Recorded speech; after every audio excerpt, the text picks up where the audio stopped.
And we are live, Daytona, Florida, Daytona International Speedway. I tell you what, we're sitting up here in the booth. We got the place all cleaned up, speaking up for our guests here tonight. Welcome to the ETV Live Viper Technologies pre-race show here. I'll tell you what, I'm in the house with all kinds of people tonight. James Greegate along for the ride tonight. Casey John, better known as Mike Wall from North Carolina. Kevin Kelly in the house. Lacey Sargent, we'll be watching her on the track here tonight, along in the booth with us here tonight for the pre-race show. But I'll tell you what, guys, I'm watching the practice sessions down there. I'm seeing some pretty incredible times being laid down. 47.71 by Bertain in that number 26 car. He had another one, Garcia, in that 24 car, laying down some pretty incredible lap times down there. So looking for a lot of fun tonight. But first, let's start this one out. Tell you what, I want to introduce Mike Wall. He's a good buddy of mine, more like a brother of mine, actually. We met up way back in about 2002. He was our lead chaplain at Sim Racing International, and we had a good old time. But Mike, you know, we're taking everybody back here to the beginning. Okay, I mean, sim racing is, you know, it's not a new thing. We've actually been doing this for some time. And, you know, the Hawaii days, not a lot of people know what we're talking about when we talk about the Hawaii days or 10. You know, we've talked about it before, going back to like NASCAR 4. This is like 1998, dude. And, you know, $600–700 phone bills to the only server in the globe, which was located in the Hawaiian Islands.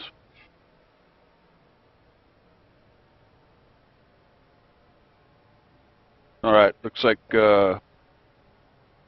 might have dropped. Well, I think we just lost Mike. I'm just wondering, you know, when you said $600 phone bill, I said, damn, he didn't pay this one. What the hell? Having Mike. A few sound issues on this time. I think I heard what you were saying. Yeah, the Hawaii days. That's back when you used to hook up at 26.6 on your internet. The you had the warping issues, the two-dimensional cars. We had a little NASCAR wheel that was the tension on that was done by bungee cords. The cars looked like square boxes with digital sound. It sounded like a bunch of dot matrix noises trying to make the engine noises, and there was no such thing as white letter tires or anything like that. The graphics were horrible, but you paid close to $500 at least a month to race online against people. And Hawaii was big. And along with Hawaii came along another group that was free to get in. It was called Kali. And I think that, in fact, still operates in some ways on online gaming. But that was located in Hawaii too, right? I believe it was. And it, you know, that's how I got to KC. Everybody had a nickname, and mine was John. And then I got in with Kali, a Kali group, and you had to identify yourself. So KC went that way. That's why KC John always stuck. Try to get on racing now, and I say, yeah, I'm Mike Wall, and they said, boy, you sure do sound like a guy I remember way back. But you know, JD, this is what I want to know, man. How did it originate in Hawaii? You don't think of Hawaii as NASCAR roots, you know? You know, Mike could probably answer that better than I could. I really have no clue, dude. I mean, I hear a lot of people talking about it, and you sit here and think, my God, you know, we're talking 1998 economy here, $400, $500, and $600 a month phone bills. But I don't know, maybe you know, Mike, what got you started in this, and how did you find out about you know, the servers in Hawaii and all that back then? Basically, back then we went from there was a game out called Pole Position. I'm really giving away my age here. There was a game called Pole Position, and then things kind of went in. Papyrus came out with a game called Indianapolis 500, and as soon as you touched the tire with anything else, then you were through with that race. And then this NASCAR game came out, and you got tired of racing online. And then, you know, you had forums back then, believe it or not. We had running water back then, too. But we, the word got around that you could hook up to this site in Hawaii. And, I mean, my $500 a month wasn't bad. There was people paying $3,000 and $4,000 a month. I mean, it was an incredible price to race. But how the word got around is just like right now. It just spread among people who like to race online, and you get setups online and stuff like that. But I got in late 1995, and then something came out called 10.net, and that really revolutionized online racing right there. Were there any notable people? I mean, it's common to hear people, Martin Truex, Dale Jr., list goes on and on and on, racing or iRacing. I mean, they got their start pretty much in, they were very popular in NASCAR 2003, that kind of thing. But any notable people racing online back then? Well, like I said, everybody went by nicknames. There was people like Cougarman, and there was I think his name was Paul Stanley, one of the ones who developed this game at the very beginning. Most of those guys are on now. Celebrities, it was always rumored Bobby Labonte was out there with us. And again, there was a lot of people who had a lot of money to spend, which I didn't, but there was a lot of people out there. Notables through the years. You pick up with somebody and the name sounds familiar, and then they say, "Yeah, I remember you back on Hawaii." But the 10.net network, when that came on, pretty much your nicknames, everybody knew who everybody was. That was the development of teams, and that's about the time Dale Jr. came in with T.J. Majors, and you had several racing teams. There was Brickyard. There was I was a part of a team called Carolina Racing Enterprises, and we even had a hitman on our team that would sign off and sign back on as another name, and he'd take somebody out of the race. So it was really nasty back then. Wow, that's pretty cool. Yeah, you get out in the race and somebody started messing around with you. You just kind of, you couldn't chat online. You had to do all of it on typing. So that's how I learned how to type my left hand. My right hand's been useless since. But yeah, you just motion to the guy, hey, go take Cougar Man out, and he's like, right, I'll be right back. And next race, first lap, he's gone. And shame we can't do that to the Bush brothers, all right? Yeah, right. Back then, man, you and I came together about 2003 or so, real early in 2003, and it all started online. You meet up with people, things grow. Of course, we put the SRA league together, and it grew quite huge. Developed quite a few friendships, and really some beautiful friendships, and people like you and Jeff out there in North Carolina. Were the friends, the relationships, was there that kind of thing back then as well as there is today? Yeah, sure. The Carolina Racing Enterprises, that team, we all gathered together for a pole night at Charlotte. We came in, TJ came in from New Jersey. Junior was actually qualifying for his first cup race that night. And then he came up and joined us up in the stands. We all had hoods on. It was in October. It was cold.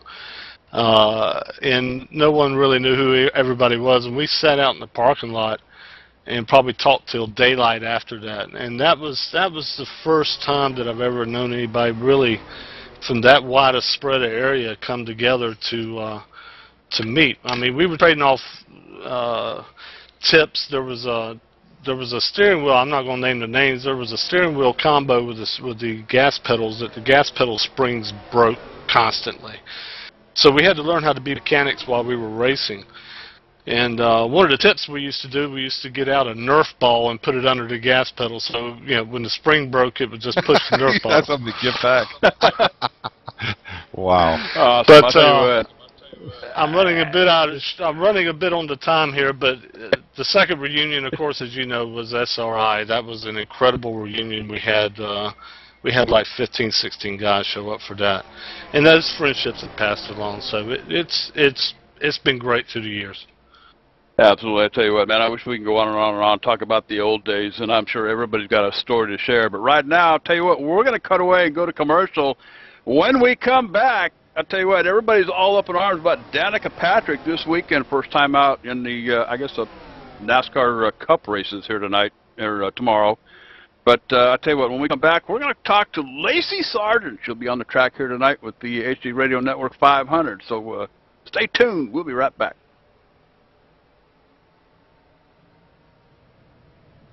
Yeah, Mike, that must have been a trip back in the day, man. Freaking, I know when I'm with. Do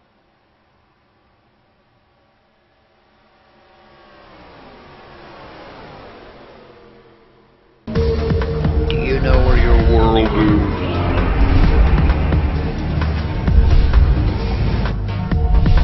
I think I found it.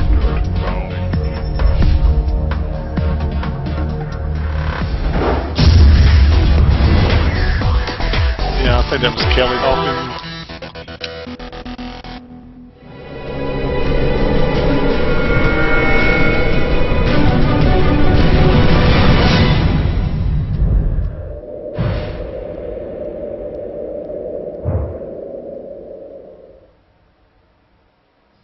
Hey dude, are you ready to rock and roll? If that's cool, then you need to do it over at HD Radio Network. HD Radio Network, 4 stations broadcasting 24/7 with everything from metal favorites to the 80s classic rock like legendary Leonard Skinner, Electric Light Orchestra, Foreigner, and bone-rattling, skull-crushing rock and roll on hard driving radio. And partnered with NuffWorld Simulation Gaming, check out the HD Radio Network's Nuff Radio with Bear Factory, Stone Temple Pilots, Def Leppard, and a whole lot more. HDRadioNetwork.com. Take your pick and rock your brains out, dude.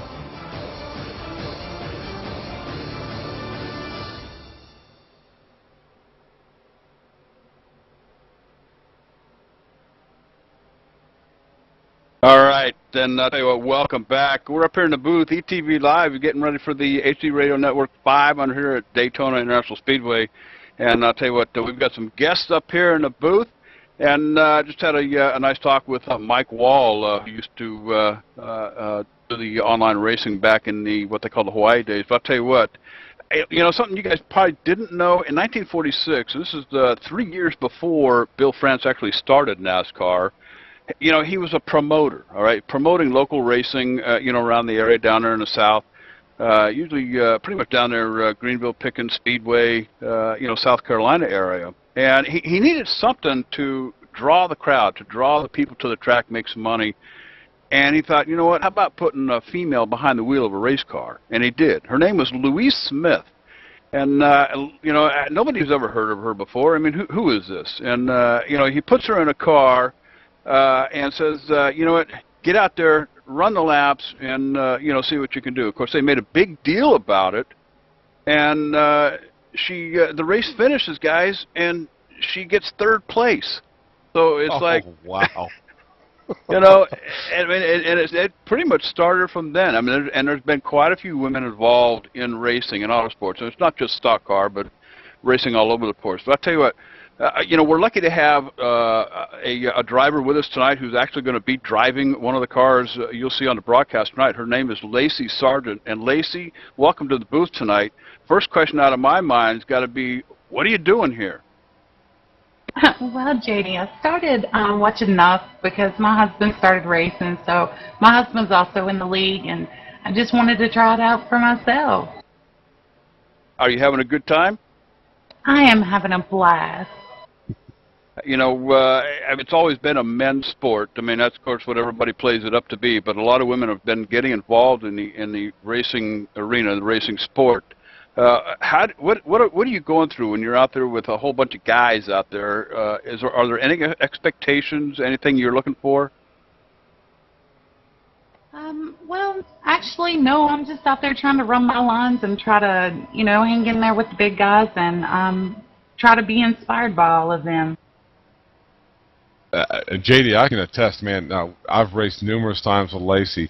I mean, would never try to stereotype anybody at all.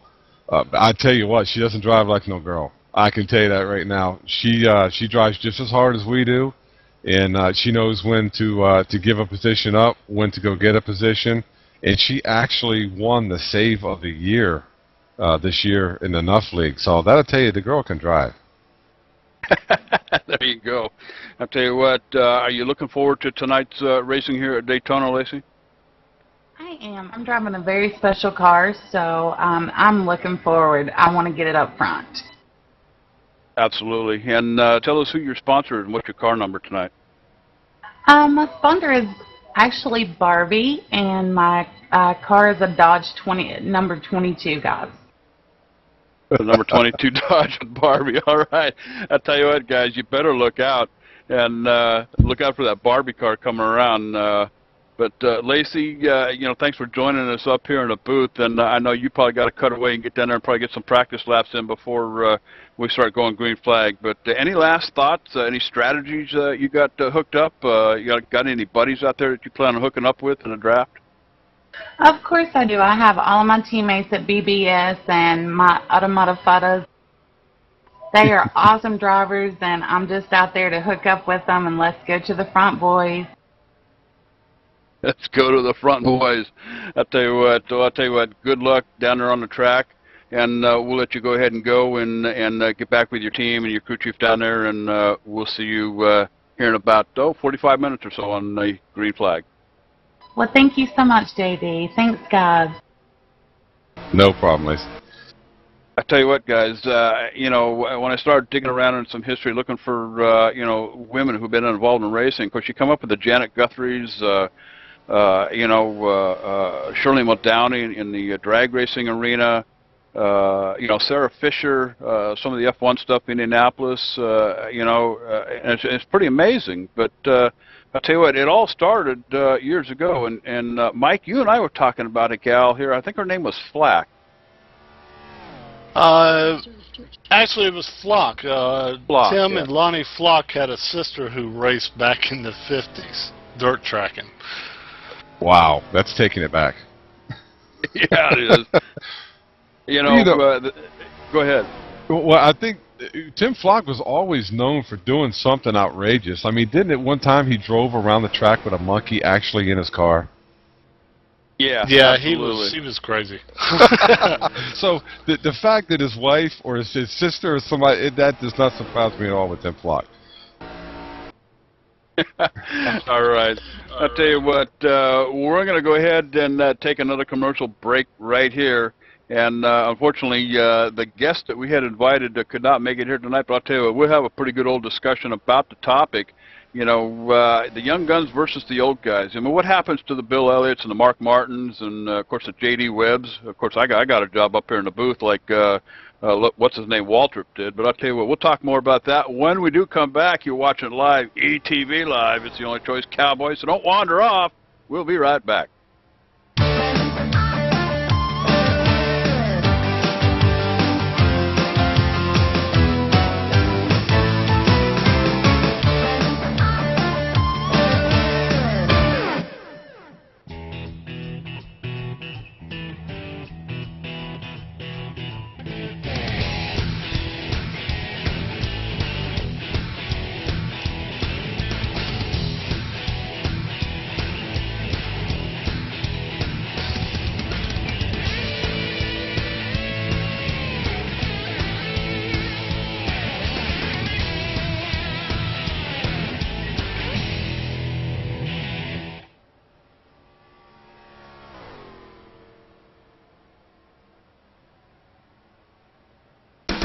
MTCO Communications, dude, I'll tell you what, the only place to get your gaming servers, no contract, month to month. Get gaming tonight with Battlefield 2. Hey, Call of Duty, do it with R-Factor, Arca Sim Racing, dude. I'll tell you what, $49 a month, no better deal anywhere. Remote access, virus filters, remote power cycle, no player limit, no bandwidth, dude. Dedicated servers, hey, do it tonight. Give them a call, 800-859-6826.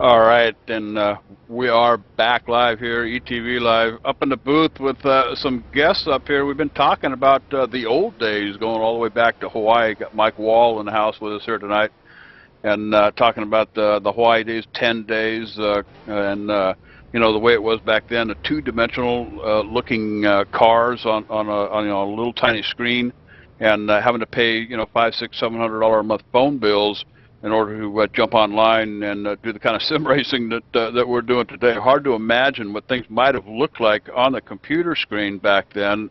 I can imagine doing a 500-mile race under those conditions. Guys, what do you think? I can't imagine. I mean, being, I'm going to tell my age a little bit too, but, you know, being when you played with combat and ping and pong and stuff like that and seeing the graphics, I can't imagine what racing back then must have been. I'll tell you, you know, we were supposed to have a guy by the name of Dan White join us here tonight. Unfortunately, it doesn't look like he's going to be able to make it with us. But I'll tell you a story about Dan. He's a heck of a guy. And if you ever get a chance to talk to this guy, he's just full of knowledge. You know, he was an old race car driver from way back, and you know, got involved with the online racing. Spent a lot of time over there at RaceSimNation.net with the nation over there, and a seasoned champion 3 or 4 times over in multiple divisions. This guy was the hottest thing on wheels over there, and pretty tough to beat out there on the track. And you know, he was a front runner.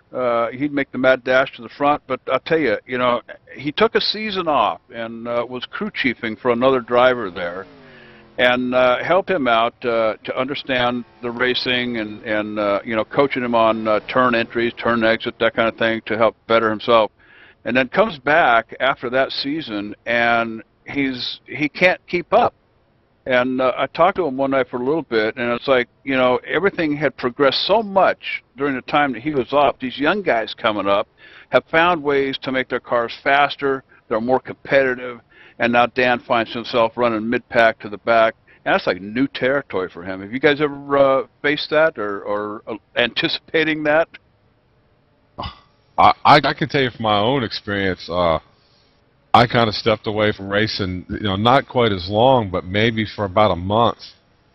And I couldn't believe from the time that I had come back, just out being 3 or 4 races, I couldn't believe the competition and literally how I lost my edge. It took me, I was usually good for 2 or 3 wins a year, and it took me almost to the end of the season to get a one win. So I can definitely see where he's coming from.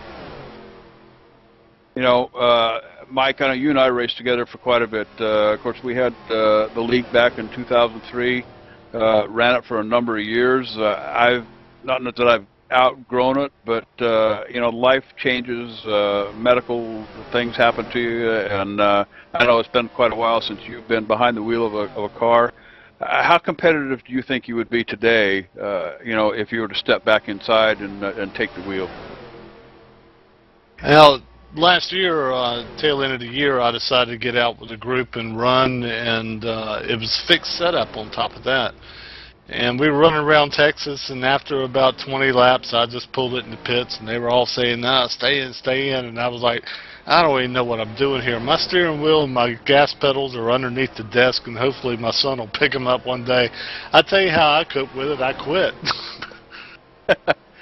I tell you what, you know, through the years I've had to give it up too. But you know, like Darrell Waltrip, you know, Dale Jarrett, you find work up here in the booth, and you start calling some races. And of course, John, the Bad Boy Wrestling, he keeps us all pretty busy up here. But John, feel free to chime in here. I mean, you know, we're kind of in the same boat. I guess you could call us the Bill Elliott's and the Dale Jarrett's of online sim racing. I mean, you know, what goes through your mind when you try to get out there and run with all these young guys?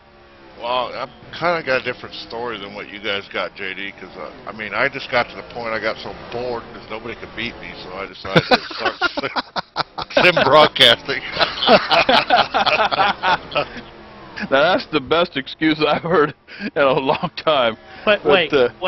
What? The Bill Elliott's and the Dale... How about... What? Compare yourself to the Derek Copes of NASCAR, JD. There you go. There you go. Now you're going way back. But, you know, guys, I mean, it's tough, you know, and things have progressed. And what about these young guns coming up? What are they doing to their cars? How are they finding the speed that we couldn't find back then? What's happening out there that makes us so uncompetitive and those guys so much more competitive? I know from personal experience, just having teammates and looking at some of their setups, we swap and stuff like that. A lot of this is just my opinion. A lot of the new sim racers, and this is pretty well in real life too. I've had some experience with racing. A lot of people run the cars a lot looser than what they used to, which tells me it's car control. And I mean, it's just like Kyle Busch. I mean, love him or hate him, you got to hand it to the guy. When you see him every corner, he's just about freaking sideways, and it's fast. And they've always said as loose as fast. But I think these kids, and adults or whoever they are adapting the same thing. It all comes down to car control, man. It's getting better and better and better. We're going to talk to him here in a little bit, but I want to bring James Greegate in on this discussion too. Actually, kind of saving him for the last part. But James, I guess this kind of leads into the next segment. You're one of the young guys coming up. We've got 20, 30 years on you. What's going through your mind? What is it that's happening out there on a track that, makes you guys so much quicker, the competitive edge, the whole 9 yards? Well, JD, honestly, as we're going through that part, teammates help a lot, but a lot of the stuff when you look at, like for me and Dwayne Hall, for example, he's in the race tonight, he's running. Ultimately, when you go through and look at what he's done, he can still be competitive, but most nights he kind of rides and rides and rides. And then at the end of the race, he gets up on the wheel, and if he's in position, he could challenge a lot for the wins. Where, for me, I basically go at it almost from lap 1, and when he hit lap 200, I'm still going at it. And he, unfortunately, again, like somebody said, as you start getting older, your reflexes, whatever, medical types ideas, whatever, those things kind of come into play. And when it does, they slow down a little bit, and they can't necessarily go for 200 laps like everybody else. So it just kind of comes down to whether or not they can basically keep the stamina up. And I appreciate that, and I'll tell you what, I feel the same way, and I know exactly what you're talking about. I've gotten out there on the track. I can hang for, 10, 15 laps, but then, you start going backwards, and you start looking for that pit road entrance. Where's the garage, cowboy? You need to find it in a hurry. The neck starts hurting, the arms are hurting. The seat don't feel the same as it did last year. It's like...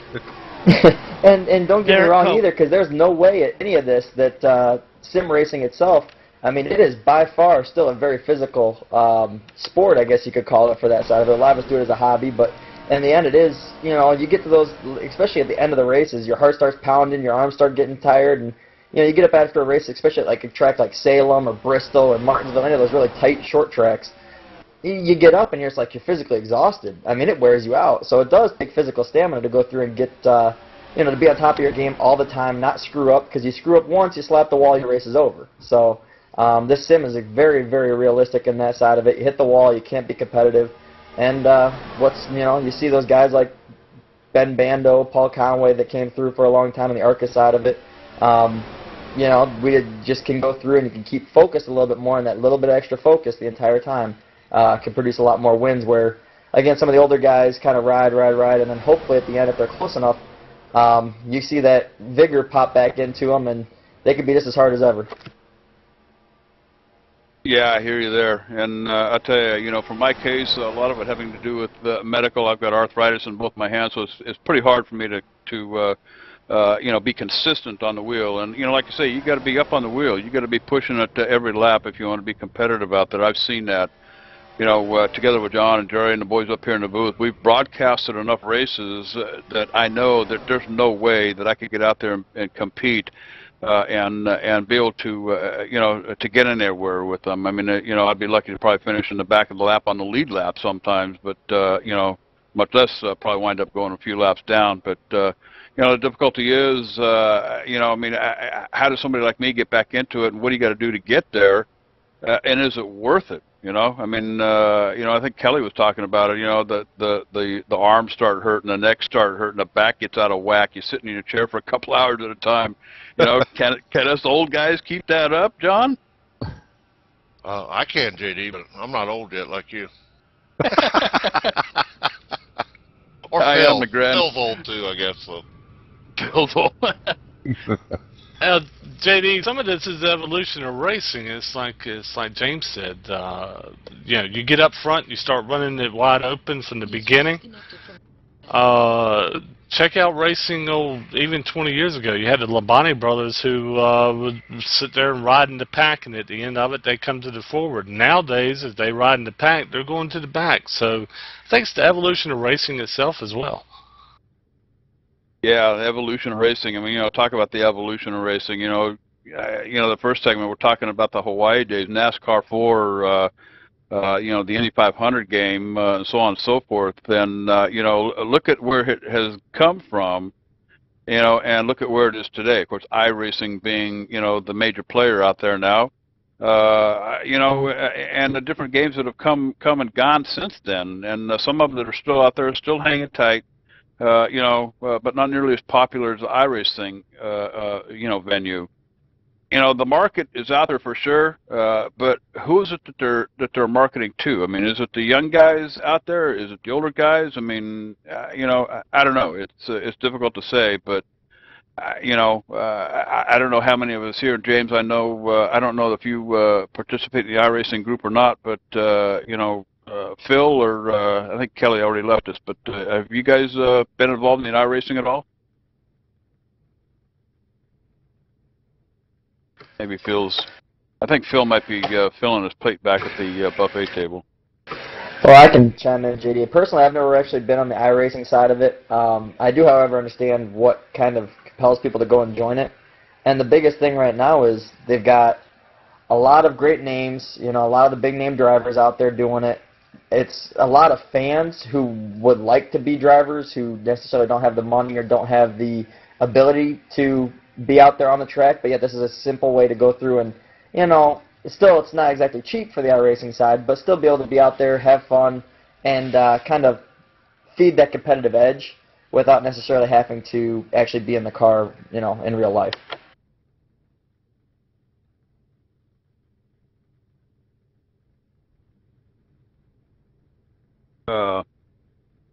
Yeah, I hear that, and I'll tell you, we're working on trying to get another person in here that can probably shed some light. He's been doing some online racing too, and has done it for quite some time. I believe he started back in the NASCAR 2003 days, but working on trying to get him up the stairs and in the booth here. But guys, interesting discussion about all this racing stuff. I mean, where it came from, where it's going, and Mike, we've been around here for a long time. You and I. James, the last few years, where is this thing going? I mean, what's next? I don't know. I'd like to see it go back to the beach racing at Daytona myself, so I have no idea what the future beholds. It's going to be amazing to watch my son and possibly beyond that grow up in this stuff. You can't hardly imagine where this is going to go. Yeah, exactly. It's an imagination. That's basically where it'll go. Sooner or later, it'll get there. With the advancement, in technology over the years, of course, everybody recalls the NASCAR 2003 game. I guess you could safely say that that's the granddaddy of them all. I mean, I know there were a few games out before them. In fact, David Kramer, I know, was heavily involved in the development of the precursors to the NASCAR 2003. But that was pretty much the granddaddy of them all. And, it was very popular back then, of course, since been replaced by the other R-Factor mods, R-Factor-based games, I guess we could call them. People hate it when I call them mods. But, VHR, Stock Car Evolution, ARCA, the ARCA game that, of course, we're in tonight. That's what we're broadcasting. Physics have changed. They've been able to work with actual NASCAR teams and, get data, raw data from these guys, tire models, to try to build into these sim racing games and come up with the real deal. But I'll tell you what, we're going to talk more about that with James Greegate when we come back. So let's go ahead and we'll cut away for a commercial break right here. And when we come back, James Greegate, we'll tell you a little bit about him and know what he's got going on. So don't wander off, cowboy. We'll be right back.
doing business since 2009. Hey PC Guy is the best solution to your computer problems. With a remote connection, they don't even have to come into your home.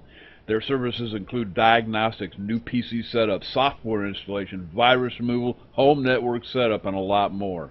If you work from home and depend on your computer for an income, work with confidence, knowing that Hey PC Guy is just a click away for help when you need it. HeyPCGuy.com or 1-877-717-2489. For businesses that depend on their network system, Remote Workforce Solutions is faster and more reliable than sitting on hold while the local IT guy is handling another problem. IT staff are commonly overworked, overburdened, and can lead to frustrating delays and lost business deals. HeyPCGuy.com or 1-877-717-2489 is your best solution.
All right, and we are back live up here in the booth with a few friends, and I'll tell you what, kind of been talking about the early days, ladies, females, women in racing, involved in racing. Of course, Lacey Sargent out there on the track tonight. She'll be driving the number 28 Barbie car. So tell you what, we'll be sure to give that some ETV attention tonight. Sitting up here in the booth with James Greegate, Mike Wall from the old Hawaii days. I shouldn't say old Hawaii days, way back in the Hawaii days. We're as old as we want to feel right now. I'm sure, Mike. I don't need to make ourselves feel any older for sure. But John, Jerry, chiming in on some of this discussion up here in the booth.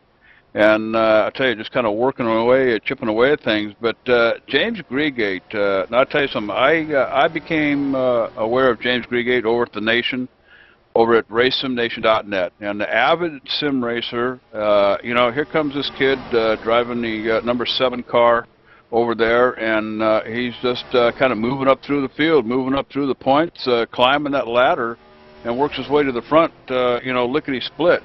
And got to know this young man, and he's quite an interesting young fellow, and always a pleasure in talking with him. I enjoy my conversations with him. James is with us tonight in the booth. Of course, he's been chiming in along with us on some of this stuff. But James, here's the deal, right? You're an avid online car driver here with everybody else that enjoys the camaraderie, the friendship, the competition. And I know through your business, your work, you're tied in with the racing world, and come to find out, you hook a ride with a small racing team up there in Grundy, Illinois, and suddenly, you come from behind the monitor, and now you're behind the windshield. What was that transition like? It was a very unique experience, and the transition itself was, it was definitely, obviously you're in a car, it's a lot different overall, but the competitive edge, which is the biggest thing that I can honestly say transitions over from sim racing to real world, is the fact that you're so competitive. When you're in a race car on the sim side of it, you want to win, you drive hard to win, and when you're in the real world, it's the same thing. That competitive drive is still there. The only nice thing is when you're in the sim racing side of it, when you wreck the car, you hit escape, you get a brand new one. You wreck it in real life, first of all, things hurt, and then second of all, you got to fix it. So ultimately, the sim racing side is a great place to learn, and that way you get all those early incidences and bonehead mistakes out of the way, so when you go in the real world, it doesn't happen nearly as much. Well, I tell you, I sit here behind my little monitor. I'm racing my car, and you spin out and hit the wall, and I'm not quite sure if I'm supposed to bump my head on the corner of my desk and say ouch or what the deal is. But and if you tuned into the truck race, we were talking about it, earlier this morning when we were getting things ready for the race tonight. I think it was a number 32 truck. I'm not sure who drives it, but a picture up on the news pages on the internet. And the nose of that truck's just absolutely buried into the safer barrier, and it looked like it even might have pushed the outer wall, that solid brick wall, over just a little bit. And when you transition from coming behind your monitor and you spin out, you get into a wreck, your car flips over, you wind up out of the race, you can get up out of your chair, go into the kitchen, grab a beer, sit down, and watch the rest of it. But out there on the track, what's that experience like? I mean, you can get up from one and walk away, but then suddenly you're behind the wheel of a real race car. What happens during that? I mean, are you thinking about your time behind the monitor, or are you very aware of what's going out there in the real world? Oh, you're very aware of everything overall, bud. It's a matter of when, especially like the wreck side of it, like you mentioned, as far as the 32. I mean, that was a hard shot. And when you go through a wreck like that, unfortunately, I've never gone at one at 190 miles an hour like he hit last night. But when you get in one bad wreck, the thoughts that go through your mind, it happens so quick. But when you go and get out, it's like the first thing you think about is, how do I get this thing back on the track? How much work do you have to put in to get it back on the track? And that car is obviously, that truck's obviously destroyed. I mean, they probably won't be able to use much of anything from it. But ultimately, it's one of those things that. No, you just go through, and like our crew this last year, we had one bad wreck. That's all we had was one bad wreck for an entire season, which was awesome. But it took like 120 man-hours to put the car back together, and that's enough incentive right there to not wreck again, simply because you just don't want to use your entire week trying to put one car back together. Tell you what, I can see your point there. Especially with these small teams that don't quite have the bankroll that some of these larger teams, Hendrick Motorsports, Roush, and the rest of them, obviously. But I know that gets kind of tough out there. Let's talk about the transition here a little bit. How much is sim racing done to help you transition into the seat of a real car, or is there any kind of experience that you could draw from the online racing? Now, I know, Mike Wall, I'll ask you this question. Back in the day, the Hawaii days, taken back to, the 10 days, I mean, could there have been anything learned from sim racing back then that someone could have taken to the track with them? Really, just the only thing I can really think of, and it's a classic, it's very similar to James, is TJ Majors. The only thing you take from the track back then is a friendship that developed between Junior and TJ, and now TJ's a spotter for Junior, but he brought him out of New Jersey and put him in a late model stock car and ran around South Boston, Virginia for a while. So it's, the only thing back then really was the friendship and like James said, the overall competitiveness, really. And James, for you, things evolve, technology changes, the sim racing games get better and better and better. The physics appear to be close, a close resemblance to that of a real race car, but is it really? I mean, is there anything that you take from this online racing, sim racing, out to the track with you? Is there anything there that helps you compete and be competitive? Well, actually, going through and thinking about everything, the only thing you really don't have is the feeling in the seat of the pants as far as like when the car gets loose or anything like that as far as when you get hit. But visually, everything is extremely close. You start to get loose, what your hands do, now that we have the steering wheels that are so highly sensitive with the G27s and all those other great steering wheels that are out there, that realistically, in the ARCA sim, I've never really done a whole lot in iRacing, but the ARCA sim, you could drive so much of the car with the gas and brake. Real life, you drive the car with the gas and brake as much as anything else. The steering wheel input, when you start to get loose, You know, I almost got to the point where last week we were screwing around at Toledo for the first time I've been there in, I don't know, probably a year and a half. And I was amazed at how much that actually reminds me of the local track I'm running on right now, with the fact that coming out of the corner, the butt gets a little light. And when you do that, you got to dirt track a little bit, and you got to be ready for it.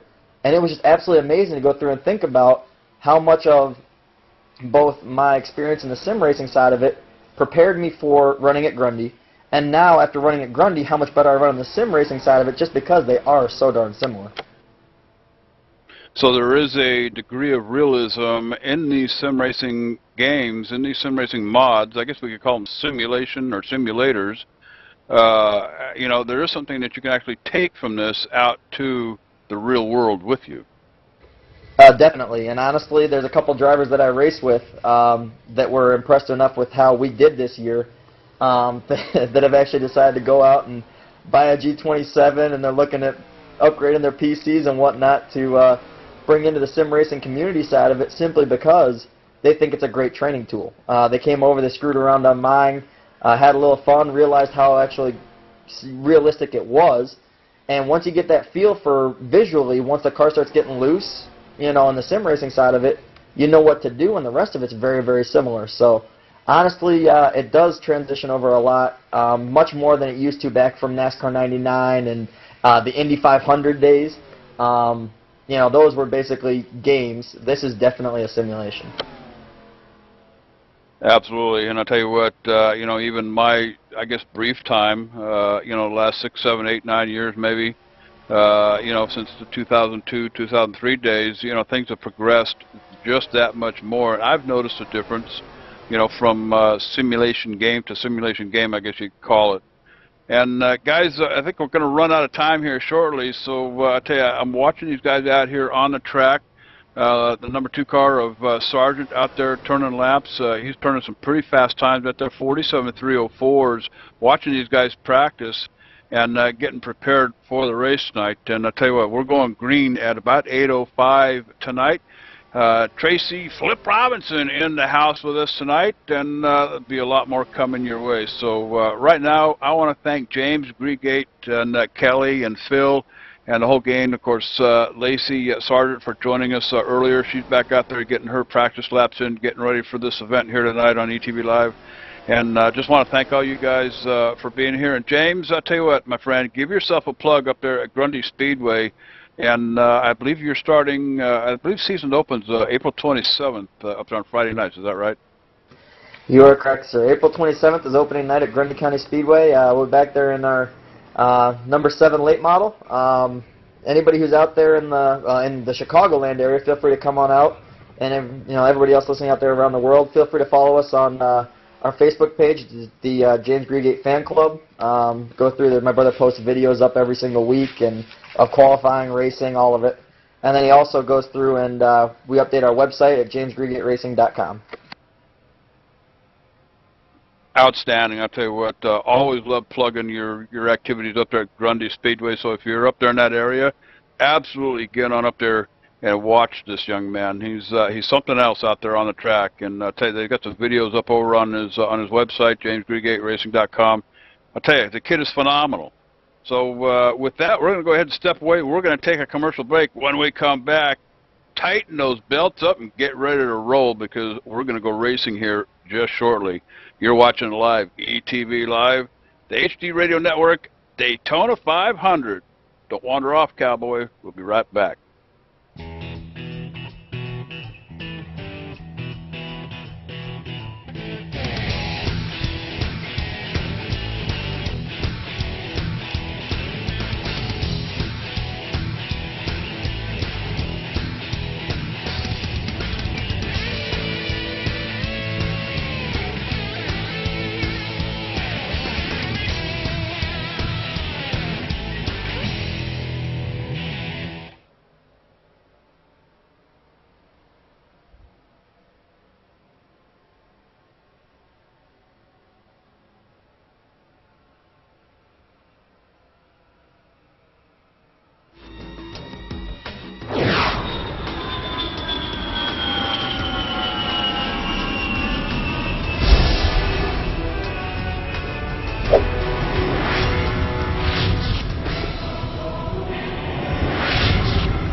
All right, welcome back to the booth. I tell you what, I want to thank everybody for joining us here. That little pre-race show, a little informal discussion, talking about sim racing, the real world out there. James Greegate, Mike Wall, and of course all the guys over there at Nuff Radio.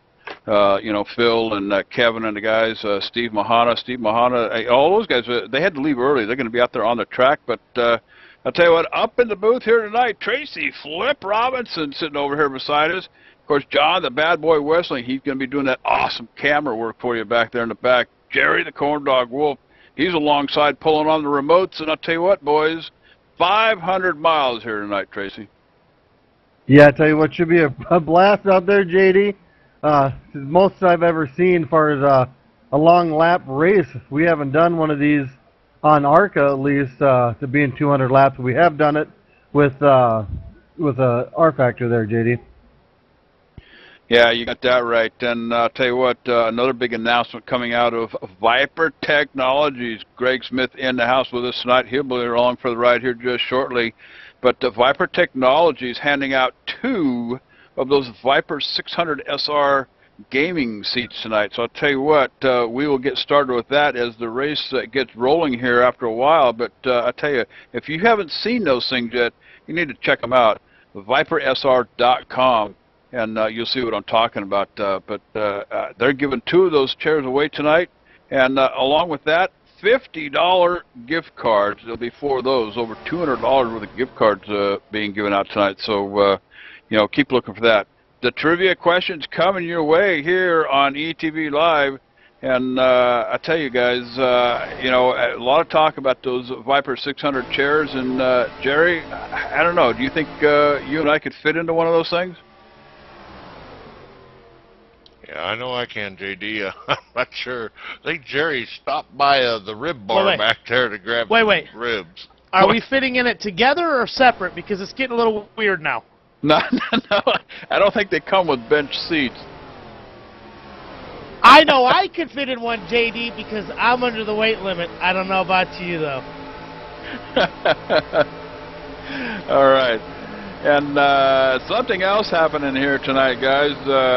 You know, I had a meeting with Jason and Greg over at Viper Technologies, and the winner tonight of the Daytona 500 is going to get a crisp, brand new $100 bill from Viper Technologies. Of course, now that the cat's out of the bag, and $100 coming to the winner of the race here tonight. So the drivers don't know about it yet, Tracy, because they're out there turning laps, practicing, getting ready for the broadcast, but I'm sure it'll get leaked out here after a while. Want to look over here in the chat room over here. I tell you what, it's filling up, and we've actually had to expand the house and build on a little bit, but Brian Barden in the house over here, D-Racer, Eric Matzenbacher in the house. I know who you are. Seen you on Sunday nights, Thursday nights with Jesse the Outlaw James. And looks like James Greegate, he's going to hang around here for a little bit. John Lawler in the house. Kelly, Mama D, the Dragon Master herself. And I know who Married to the Pole Sitter is. That's going to be Angela Hall from Hall's on Post. Her husband in the 55 car is out there on the track, on the pole here tonight. But I'll tell you what, right now, we're going to go ahead and send it on down trackside. The Cactus Cuties standing by with our national anthem. Oh, say, can you see by the dawn's early light what so proudly we hailed at the twilight's last gleaming, whose broad stripes and bright stars through the perilous fight o'er the ramparts we watched were so gallantly streaming, and the rocket's red glare, the bombs bursting in air,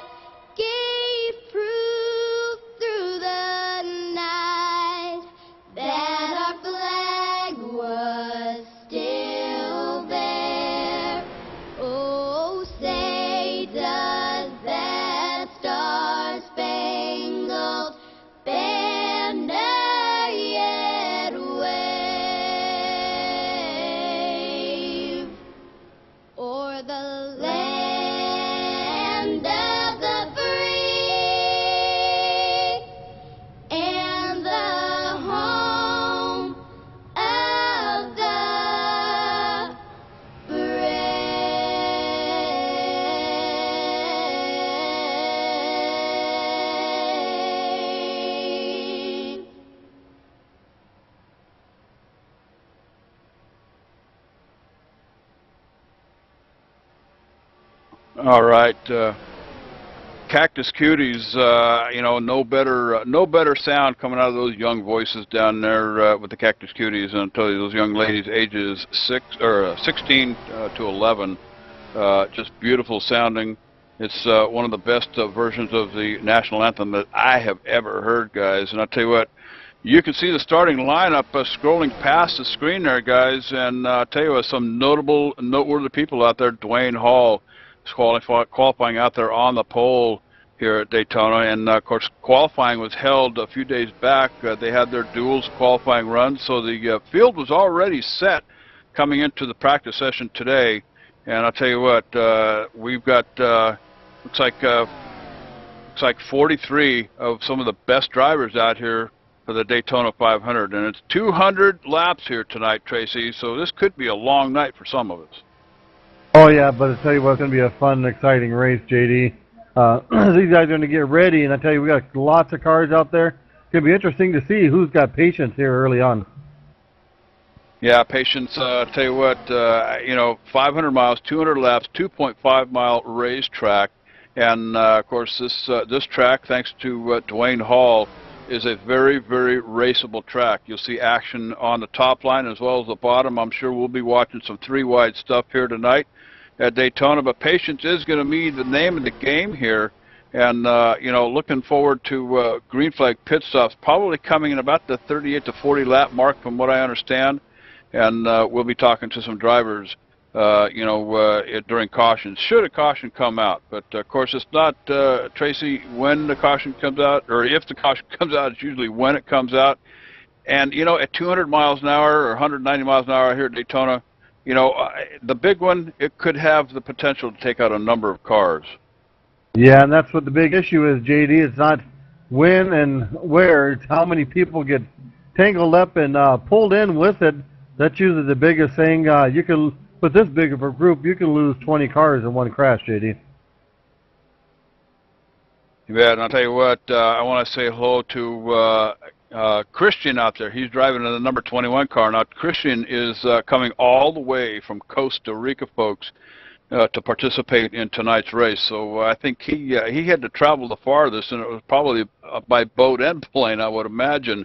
But Christian from Costa Rica here tonight, participating, and he'll be driving that number 21 car. Another car to be looking out for tonight, guys, is going to be that number 28. That's going to be Lacey Sargent. Of course, we had her up in the booth with us. She'll be driving that Barbie car here at Daytona. And, of course, we heard him in the booth tonight. Phil Foltz, he's out there on the track tonight. Kevin Kelly is racing here tonight. So we've got a full house as the countdown continues, and we're almost ready to go green flag racing here, Tracy. Yeah, I tell you what, like I said, JD, it's going to be a lot of fun. It'll be a long race, and like I said, I'm waiting to see the patience these guys are going to hold and see how these guys run. It's going to be a lot of fun. You know, we've got Dwayne Hall starting at the front of the field, and we'll see how they all push together and work together, JD. You know, one of the things we're going to be looking for here tonight, too, guys, is a transition from Turn 4 onto pit road, Tracy. Sometimes that can be a real dangerous place. And, of course, you're coming off the track at, you know, 190, 200-plus miles an hour coming off of Turn 4. You've got to make yourself, you know, transition from the track on down to the apron down there. That's a dangerous move all by itself, but then that's not all, okay? Before you get to the commit cone at the entrance of pit road, you've got to slow that baby down. You just can't jump on the brakes like you can your personal car and expect it to come rolling to a stop. No, and tell you, we see a lot of people spinning out, entering pits, and we've even seen the guys going in from leading and going with their group and start spinning, entering those pit road and just ruin their whole day. So you got to be real careful on the entrance to pit road. It's a long night. You definitely don't want to go in there too hot on that first stop and just pretty much ruin the rest of your evening. So these guys are definitely going to have to take care of them brakes, get slowed down, get them cars wound up, and enter pit road safely. You bet, and I'll tell you, we'll be watching that. And I hear engines starting to fire up here a little bit, so It sounds like these guys are rolling out of the garage. So I'll tell you what, why don't we go ahead and step away. We're going to take a quick commercial break. When we come back, we're going to do some green flag racing here at Daytona International Speedway. So sit tight, cowboy. Don't wander off. We'll be right back.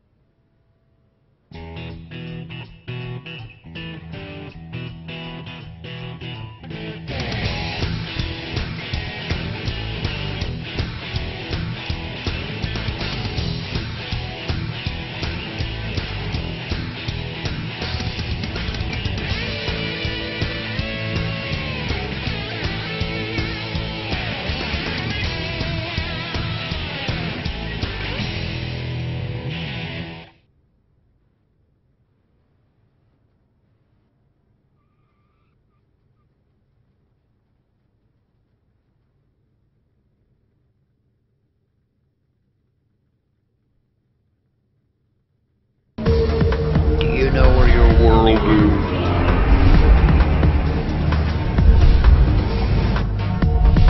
I think I found it.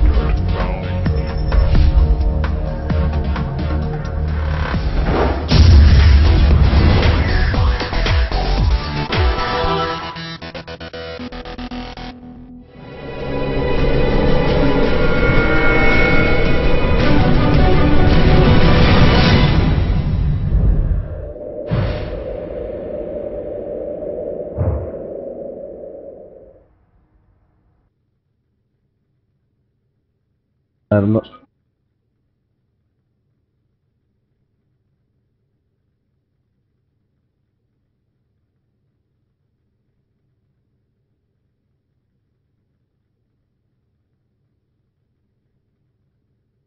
All right, and we are back live, ETV Live. Hey, it's the only choice, cowboy. And I'll tell you what, another thing we launched here tonight over this weekend was the brand spanking new live pages here on ETV Live. As we put together a couple of new sites, and I'll tell you what, a couple of channels to choose from out there. If you have a widescreen monitor, you can watch it on the widescreen by selecting the link down there at the bottom. If you're in the small screen view, and of course vice versa. If you're in a small screen, then click on the widescreen down there, and it'll take you to the big screen. So I'll tell you what, if you've got a square monitor, one of those 4x3, what they call them, or a 16:9 monitor, I'll tell you what, enjoy the race on a live page that fits your monitor. So tell you what, they're just waiting for these guys. They're starting to fire up down here in the garage, getting things ready, and getting some last-minute instructions by their crew chiefs, and getting ready to go here at Daytona International Speedway, Jerry.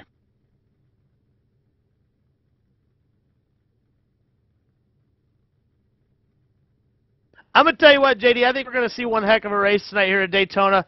A lot of familiar faces back in the booth for me. I haven't really been up here a lot lately, kind of on the cameras here and there, and kind of keeping a low profile, you know me, but a lot of familiar faces. Dwayne Hall on here. El Boosa up there. I see him. Joe DePino, the attorney. So going to be a great night here, and I'm really enjoying myself with NuffWorld. Awesome radio station they got going on there, so a lot of neat things going on over here, JD. You bet. I'll tell you what, if you caught that pre-race show with Phil and Kevin and the gang in there, I'll tell you what, those guys are something else. And I love listening to their radio show sometimes. But I'll tell you, they get involved over here quite a bit. 4 stations to choose from, HDRadionetwork.com. And I tell you, I'm just waiting for them to hook up that country western station, plug that baby in. I'll be over here all day long listening to the likes of Waylon Jennings and all my favorite country western folks out there. But still waiting in the garage here. Like I said, guys are getting fired up. Last minute changes to some of these cars. They're giving a good going over here as we start firing these babies up and getting them warmed up. So we should be going green flag racing here just shortly. So why don't we go ahead and step away. We'll take another commercial break here, and when we come back, we should be going live. So tell you what, stay tuned, folks. We'll be back in a second. Hey dude, are you ready to rock and roll? If that's cool, then you need to do it over at HD Radio Network. HD Radio Network, 4 stations broadcasting 24/7 with everything from metal favorites to the 80s classic rock like legendary Leonard Skinner, Electric Light Orchestra, Foreigner, and bone-rattling, skull-crushing rock and roll on hard driving radio. And partnered with NuffWorld Simulation Gaming, check out the HD Radio Network's Nuff Radio with Bear Factory, Stone Temple Pilots, Def Leppard, and a whole lot more. HDRadioNetwork.com. Take your pick and rock your brains out, dude.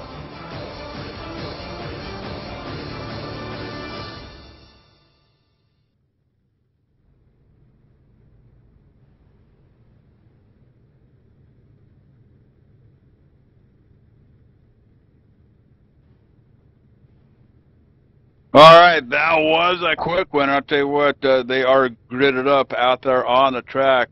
So we're just about maybe less than a minute, Tracy, from going green flag here. Dwayne Hall up there on the pole, qualified on the inside here tonight. Outside him is going to be the number 8 car of Busa.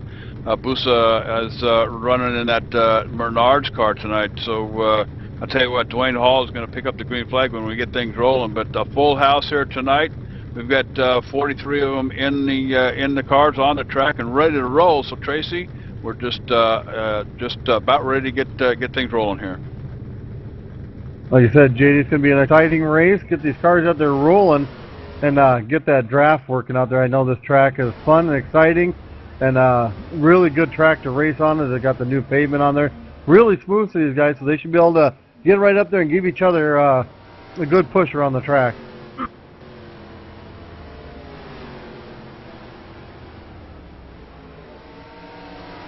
You bet, Tracy. And I'll tell you what, they've taken the track. They're going to get the pace lap in here. The pace car will pull off, head down pit road, and we'll get this thing rolling. And again, tonight, I want to let everybody know that Viper Technologies in the house here tonight. And we're giving away 2 of those Viper 600 chairs tonight.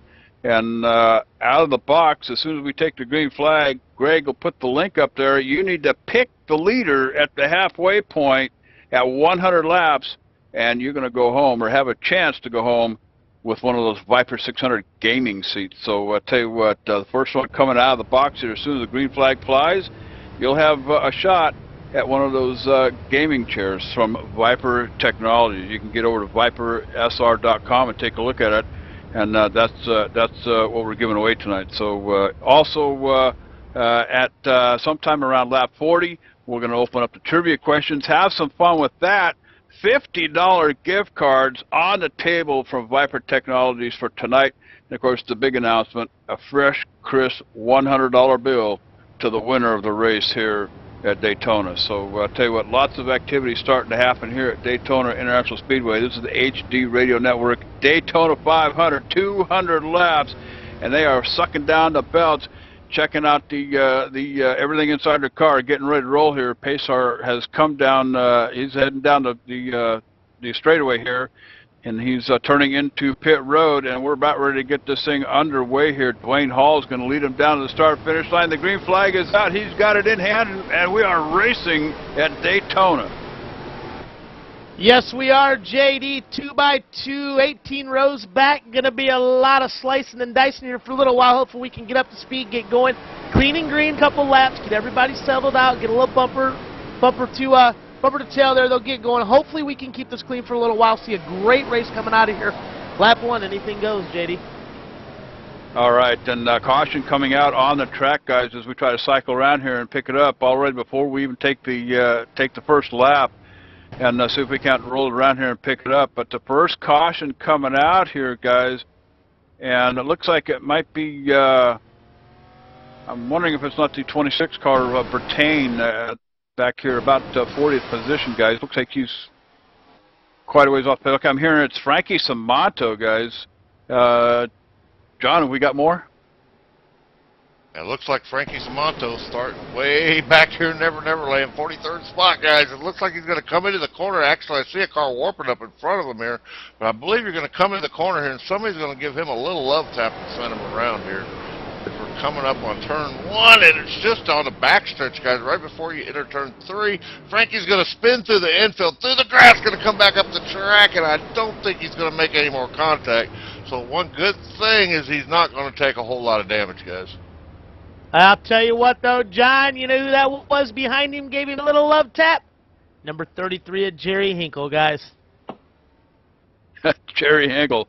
Jerry Hinkle having a wonderful run over there at the Nation. I'll tell you what, he's in the top 10 in points over there, but I know that him and Frankie Samanto spent quite a bit of time over there on the track, but first caution coming out here, guys, at Daytona Speedway, and I'm looking back over here in the chat room. Of course, one thing about ETV Live, we are very fan interactive here. We like to get these guys involved, and somebody just logged in that I haven't heard from in a long time. Another young man like James Grigate, who spends quite a bit of time behind the wheel of a real race car, and has been doing the online racing stuff for quite some time. Travis Monette in the house, and I see you over there, my friend. I wish I could give you a key to come up here in the booth with us, but I don't know if there's any room. But I will check. So if you've got your TeamSpeak up and running, sit tight, my friend. I may be able to get you a free pass up here into the booth. So more on that here in just a little bit. But, Tracy, first caution coming out here, of course, that's always a killer here. Everybody's anticipating something going to happen. Get off to a clean start, and then, of course, everything kind of breaks loose. But, one more time around here, and we'll get things under control. So, first caution coming out here before we even finish the first lap, Tracy.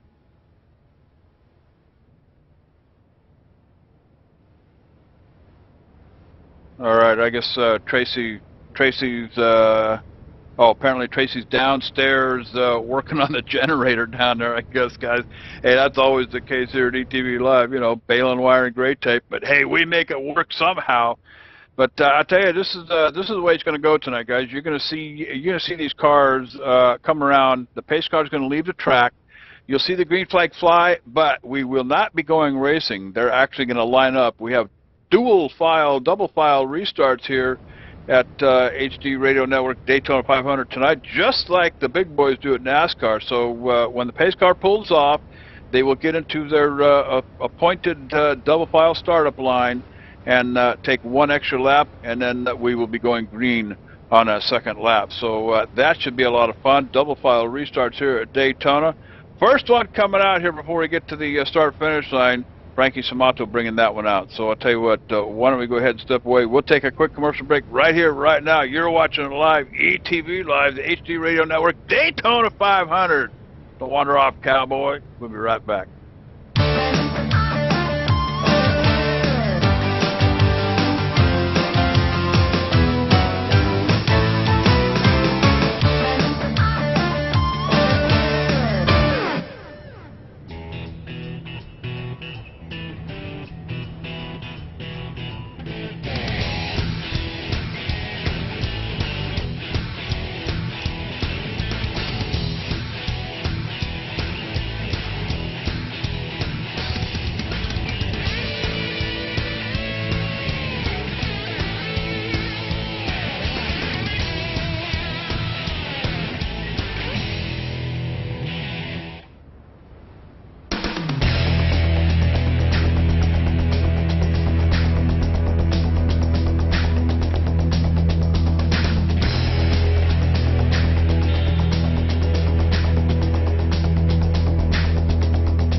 All right, and we are back live. This is the HD Radio Network, Daytona 500 here at NuffWorld. And I tell you what, let's give a plug for these guys. Quite a place over here. If you are an avid gamer, and it doesn't have to be on an oval track in a racing sim, I understand that, and I don't know much about them, and you younger guys might be able to help me out here, Jerry. But what they call the console gaming, like the something 360, what is that called? PS something or other? And nope, JD, what you're talking about, and believe it or not, I don't own one, never had one, but I believe you're talking about an Xbox 360, and the only reason I know that's because I work for an internet provider. Some kind of box, Xbox 360. I tell you what, this is quite the place. NuffWorld, and it's your world for gaming, and they've got it all over here. And I've seen things like the golf games, baseball, football, you name it, for all different kind of formats. PC gaming, that Xbox console, Xbox game. Maybe I should just stay away from that, but. I tell you what, it's your gaming world right here, NuffWorld.com. Make it your world right over here at NuffWorld.com. But I tell you what, we did have our first caution here, guys. It came out before the start-finish line, so we're working through that right now. And as we said before the break, we will see the pace car leave the track, but we will not take the green flag. They will at that point get lined up, double file restarts here. And then when they come around again, it will be go time at that point. So looking forward to that. Double file restarts here. Still trying to get my good buddy Travis Mode in the booth up here. But Jerry, have we got some more? Now, I tell you what, JD, I just kind of wanted to comment on that double file restart thing here. It's kind of nice to see a lot of these leagues adapt to the rules that are set forth for them. So it's kind of cool to see that they can go in and kind of tweak it out the way they want it and run it the way they want it. And I believe this might be the first double file ARCA restart I've ever seen, and quite possibly the longest broadcast I've ever been involved in. I don't think I've ever sat through a 500-mile race. Did you bring your pillow? Pillow, blanket, flashlight, Coleman stove, cooler, car. Yeah, lots of stuff. I'll tell you what, I just heard from the officials down there, they did get the 1 to go. That means 2 to go for us up here in the booth. But checking back over here in the chat room, guys, I mean, we are absolutely getting a packed house. And I want to say, looks like Zippy's in the house over there. I tell you what, we know who he is. And the spotter, the 44 car, the scribbler, TB Creative Designs in the house. Steve Young along for the ride tonight. I hope you guys are enjoying the show here. Danny Gabaldon and Angela Hall up there. Hall's on post. I'll tell you what, just put a plug in for those guys. It's still tax season, guys. I believe you got, 2 more days, if I'm not mistaken. You got to get that stuff in and get it done. Give Angela Hall a call, and hallsonpost.com, and she can help you out. But I hope everybody's having a good time here, watching it live from Daytona International Speedway.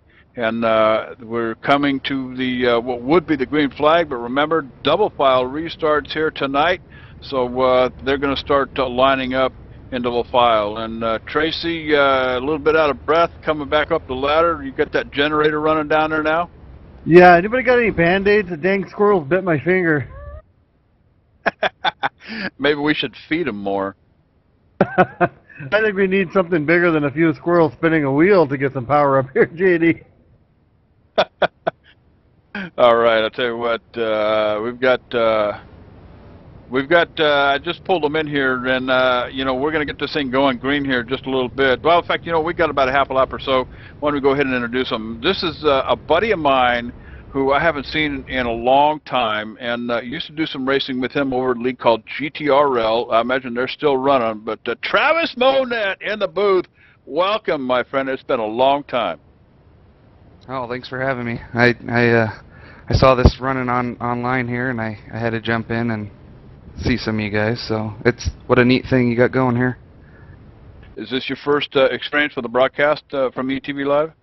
Yeah, it's the first time I've watched one. I was involved in some races where my races were broadcast on ETV, doing some sim racing here, but this is the first time I've actually watched it. So. You bet. And Travis Monette, he drives a real race car too. And the pre-race show, we had James Gregate in here. He drives up there at Grundy, Illinois, in that number 7 machine, the late model stuff. Travis, I understand you're doing the same thing.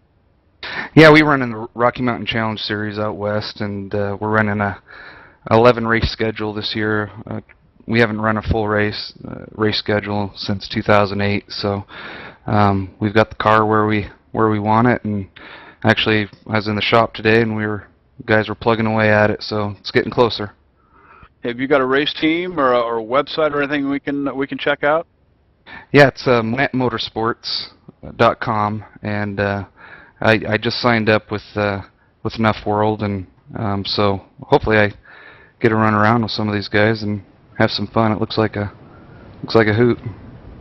I'll tell you what, you know, we've been with these guys now for a couple of months getting ready for this race here tonight. It's 100% Cowboy, 200 laps here at Daytona. But I'll tell you, welcome aboard. Glad to have you along for the ride. And, you know, we're about ready to go back green flag racing here. They've got the cars at double file restarts here, so we'll be coming out of turn 4 here shortly. But, Travis, all the boys over at GTRL, are they still running over there?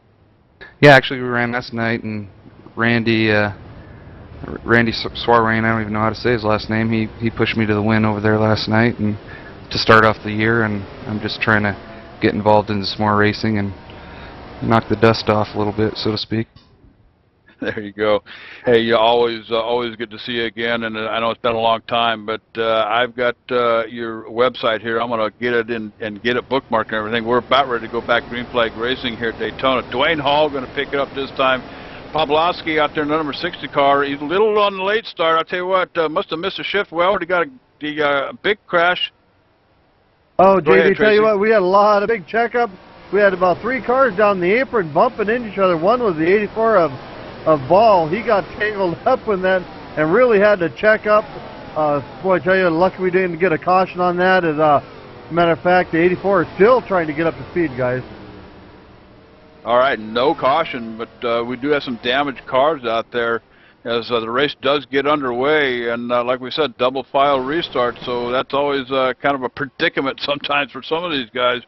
But Dwayne Hall still managed to hang on to the lead out here. He's got Jay Barden in behind him in a 31 machine and looking to get up with the 2-car tango here, hook up and make it work. Now here's the deal, folks.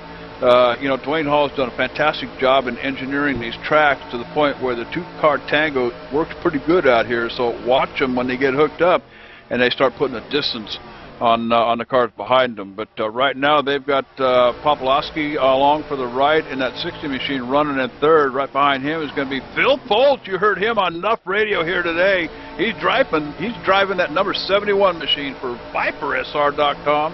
That ought to make Jason pretty proud. And in fifth is El Busa down here in the number 8 machine. So things are underway here, Tracy. And I'll tell you what, we've got 7 laps in the books already, and hopefully we can get quite a few more in before that caution flies again. Yeah, I tell you what, the top 5 cars really got out there in the front. I'm back here with 6th and 7th place, the 20 of Lint and the 13 of Jackson. They're trying to hook up, get a draft going, catch up with those top 5 cars. I tell you, they did a great job up front to get away from the pack. You kind of almost have a 3-car pack and a 2-car group up there, but they're still within proximity of pulling that draft. So watch for Jackson and Lint back here in 6th and 7th, try to work their way back forward. And Bertain back here in 26th position, guys. He's a ways off the pace up here in that number 26 machine, but that was probably due to that little checkup up there at the beginning. So I'll tell you what, even though we've got 200 miles here, Tracy, these guys still got a lot of work to do to try to catch up. You don't want to be caught too far back if green flag pit stops are the name of the game here tonight. So you want to kind of stay grouped together, at least as close to the to the leader cars up here when they make their pit, because everything takes place down around pit road if we're lucky enough to get to green flag pit stops. So time is of the essence, especially on pit road. Yeah, and you don't want to let those leaders get too far out ahead. You just never know, JD. We could go all the way green to the end on this race, and if you allow them leaders to pull ahead, each time you run the pit stops, if there's nothing really happens, those usually that lead group will just start distance you from you. We got like several small packs of cars out here all running together, separated by quite a distance too, JD. Quite interesting to see this many small groups out there running around the track. And actually we got one car, looks like they possibly overheating already, JD. All right, and I understand this is an impound race, guys, so I'll tell you what, they got to report back at the end of the race with these cars after it's over with, make sure they fit the template, and nothing funky was happening around these cars. But, Tracy, we know who's smoking now? Yeah, JD, it's the 28 of Howard Pittman. He's got a trail of smoke back there. Looks like he's just got a little too much tape on that car. he was going to have to get down to pit road, get that taken care of before too long, before he ends up blowing that engine up, as he's getting passed left and right, Jerry. Oh, I'm going to tell you what, guys, and he was back there on that 52, man. I believe he came down into that 52 of Don Klein, got into the back left corner of him. Maybe a little bit of damage on both those cars there, JD. All right, that might be the reason for the steam coming out. Might have got something hooked up in the radiator up there, Tracy, but looks like he's heading down pit road. Yeah, 28 came down into pit road. Oh, spins out, entering his pits, guys, as he didn't hit nothing. But it's going to cost him even more extra time to get that car straightened back out and get into his pit stall, JD. I tell you, we talked about the transition coming from turn 4.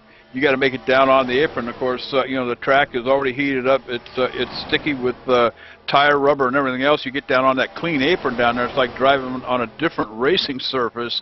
But, that ain't all. As soon as you make that transition, Tracy, you got to whoa that pony up before you hit that commit cone down there. And looks like Howard Pittman just missed his mark on the braking point. Yeah, he got on the brakes pretty hard. Tried to make a pretty abrupt turn into his pit stall, and that's what got him. The rear tires locked up, and it just turned him sideways in his own pit box. But he wasn't able to get any tires changed or the fueling done, so he backed out, got straightened back out, and he's entering the track now, JD. Just watching Zimmerman up here, 21st position up here. He's got Sean Brown up in front. Sean having a difficult time coming off of turn 2 back here just moments ago. Got a little wild back end, stepping out just a little bit. Looks like he got a piece of the wall with him, but able to hang on to position. He's got Zimmerman working behind him back here on the top side. But I'll tell you what, things got a green flag look to him right now, as we've got 13 laps in the books here. I tell you what, on lap 40, we're going to start announcing the trivia questions, but it's already out there for the big one. On lap 100, we're going to be giving away one of those Viper 600 gaming seats. So I tell you what, get the link up there, make your choice. Who's going to be the leader at lap 100? And get yourself in for that drawing. Now, winners are picked if you get 10 of them or 20 people or whoever picks the same answer. Those people are picked with a randomizer, so it's a random number that comes up. So it might be you that goes home with one of those gaming chairs here tonight. So 2 of them tonight.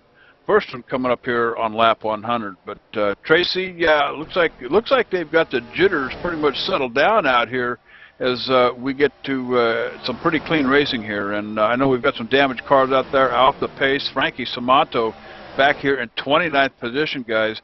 He had his difficulty here from the get-go, but able to get it repaired, get back out there on the track, and see if he can't get number 22 machine for Dragon Motorsports forward a little bit more. Yeah, I'm watching our leader here, JD, Dwayne Hall, leading the pack around. And it looks like the 60 of Popolowski's doing a great job, being happy just to be back there, pushing them. Haven't seen him try to get around that 55 car yet this early in the race, so it looks like this group of cars happy to just play the freight train, JD. That's what it's all about here, too, guys. And, I know Travis Mona is still up here in the house here just for a little bit with us. But, Travis, you've been around this stuff long enough. You know how it works, the draft. I mean, how important is it out there? Well, I think the main thing with these type of tracks is you just got to remain patient. You just got to buy your time and keep your nose clean. These things are very aero sensitive. You bet. And I'll tell you what, that's Travis Monette, a longtime friend from a former league that I used to run with over there. I'll tell you what, a bunch of good guys over there, Rob and Robbie and everybody. And I'll tell you, Travis, when you get back over there, would you give them a big howdy for JD over there and tell them if they're not doing anything? Come on over and hang around ETV Live. Catch some of the races at etv-eplay.net. I'll tell you what, no better fun. Corn dog and Corona party. So tell them boys over there for me. And it was good having you in the booth, Travis. And you're welcome up here anytime, my friend. Thanks for having me, guys. And what you're doing here is a great thing. So I'll see you guys around. I appreciate it. You bet. And I'll tell you what, Travis Monette, absolute wonderful guy. And just kind of like James Greegate out there, from behind the monitor, Tracy, sitting at his computer desk to being behind the windshield of a real race car. both of them pretty much doing the same thing. But I'm looking over here in the chat room, and am I believing what I'm seeing here? Zippy, I know who Zippy is, and I don't know if I should let the cat out of the bag who this guy really is, but looks like he's saying, Tracy, that if he wins one of those seats, he's going to donate it to NuffWorld. So I tell you what, that's a pretty incredible thing that he's doing, and just trying to read up over here in the chat. Yeah, it's confirmed. He's going to if he wins that one of those chairs tonight, guys, he's going to donate it to NuffWorld. So that's a very, very nice thing that you're doing for him, Bill. Well, since Zippy's here, maybe since we're in the giving mood tonight here at ETV, maybe you'll give out a free copy of the Arcasim. What do you think of that? You think? You can get on board with our sponsors here at ETV Live. Hey, Jerry, go ahead, man. You got something? Hey, you know what? I believe they might just call that blackmail, John. I call it putting him on the spot. Or extortion. Yeah. I'm not sure which that would fall under, but I think more extortion, actually. Where's the love for ETV? That's what I want to know. Zippy probably getting an earful now. But I'll tell you what, how about it, Zimmerman? You going to put one up, put a free game up for, hey, let's call it, you know, second place winner here maybe, or whoever. Well, of course, I guess the second place winner's already got a copy, but what about his buddy that might not have one? Yeah, JD, tell you, the 28 of Howard Pittman has parked his car for the evening. They weren't able to, they ended up pushing too much water, damaged the engine.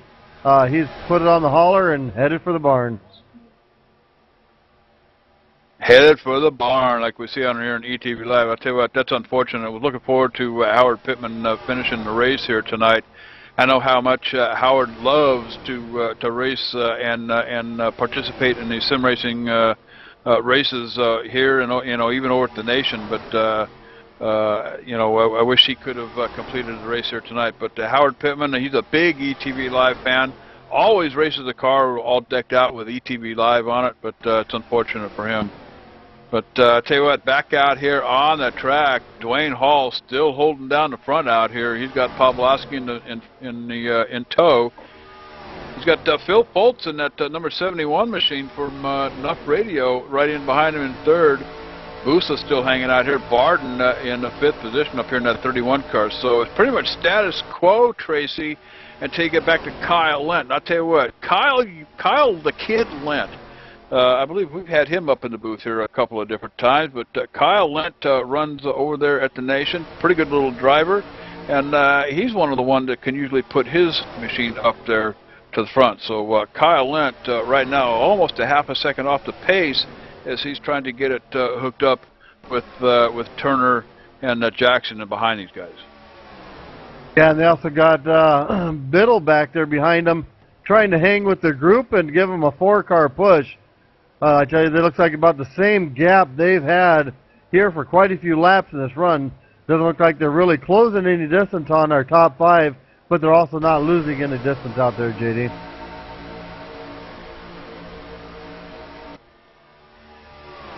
You bet. As we watch the action unfold here at Daytona International Speedway, 21 laps in the book, 200 laps on the board for tonight, guys. And I'll tell you what, that's a lot of laps. And I can imagine what's going through these guys' mind. You know, they're looking down at their counter. Spotters are talking to them. You know, they're counting off the laps to them. And, you know, they're thinking, geez, I got like 180 some odd laps more to go here. So I tell you what, looks like everybody's kind of settled in here quite a bit. Chapman and Garcia side by side up here in 18th position. As it looks like Garcia's going to get the better of him. Chapman looking for some help up there on the top. Can't find it as a 65. Sean Brown comes rolling past.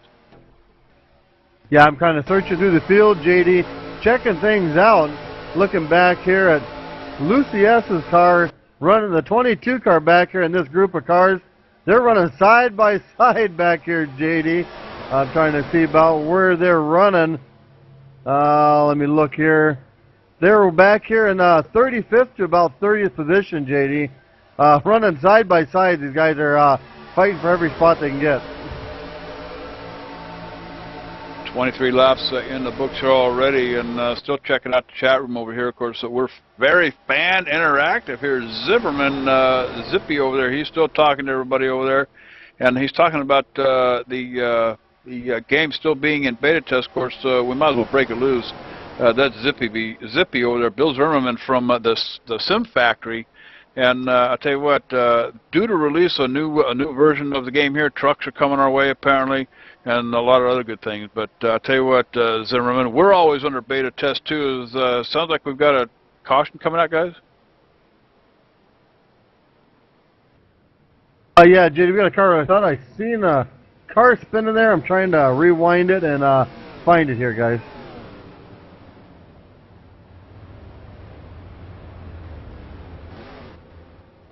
You bet. As we pull our monitors back here a little bit, push the old button to see if we can't see who that was. I thought I had it, but I lost it. I wanted to say it was the 22 machine, but I don't think it was. All right, John, have we got it on the E-Play machine? I don't think he actually made contact here. He got down on the apron, got a little loose, that 22 machine, guys. And she's just going to skid through the infield here and come back up on the track. And wow, I can't believe that brought out the caution, but it did. Just got loose on the apron, JD. All right. All right. Tell you what, able to keep it away from the walls and keep it clean. So tell you what, 4 new skins and a bucket of oats for her, and get that thing back out on the track. But second caution of the night coming out here, guys, on lap 24. And we have more? Yeah, I'm pulling this back now, guys, and it was actually Kyle Lynch. He must have dove down there to try and avoid that. Kyle Lynch going to come through turn 3 here, and I think he's going to get a little bit too good of a push from that 03 car. Going to send Lent down to the infield. He's going to come back up the track. He's not going to make any contact, but he's going to back her hard in the outside wall, guys. You bet, and looks like he's had to put it behind the wall, Tracy. Up on the hauler and headed for the barn. Kyle Linton, that number 20 machine, out of the race here tonight. And I'll tell you, that's ending his night here pretty early. 24 laps in the books here. Caution number 2 coming out here, folks. So what do you think Hall's up to on pit road down here, guys? I'd say Hall's going to get fuel and tires, JD. We got a decent run on that set. Possibility maybe no tires and just fuel. Get back out there and lead this as long as everybody comes in, of course. And I tell you, a fuel strategy will make a big difference in this race tonight. Fuel strategy. I tell you what, name of the game. 25 laps in the book. We're scheduled for 200, and I tell you what, it's fuel only for Dwayne Hall. He's down and out and on his way out, but trying to hang on to that lead up there. But chasing him down up there, you know, he's had a number up there. Phil Foltz, pretty much hanging out there in the top 5 in that number 71 machine. So we'll see what he's got put together. Now here's another deal. Okay, the 38 machine, Hal Beardsworth. He's another one that looks like he might be staying out, guys, up here in the front. So we'll keep an eye on that situation. As Tracy, looks like we might have some people opting to stay out on this caution. So it's going to be some unusual fuel strategies being played out here, I think. But I tell you what, why don't we talk about it more when we come back from break? You're watching live, ETV Live. It's the only choice, Cowboy. A lot more racing coming your way.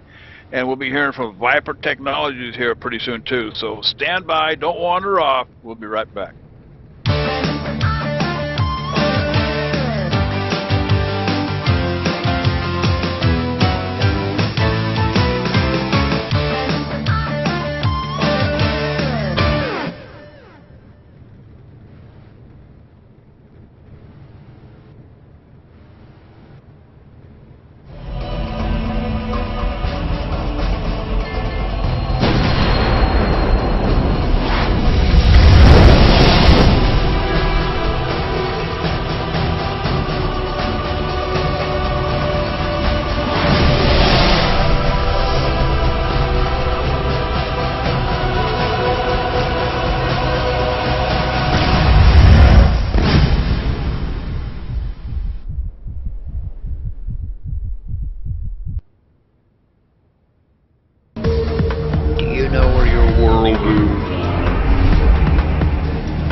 All right, and I'll tell you what, welcome back here at Daytona International Speedway. I'll tell you what, caution number 2 coming out here, guys.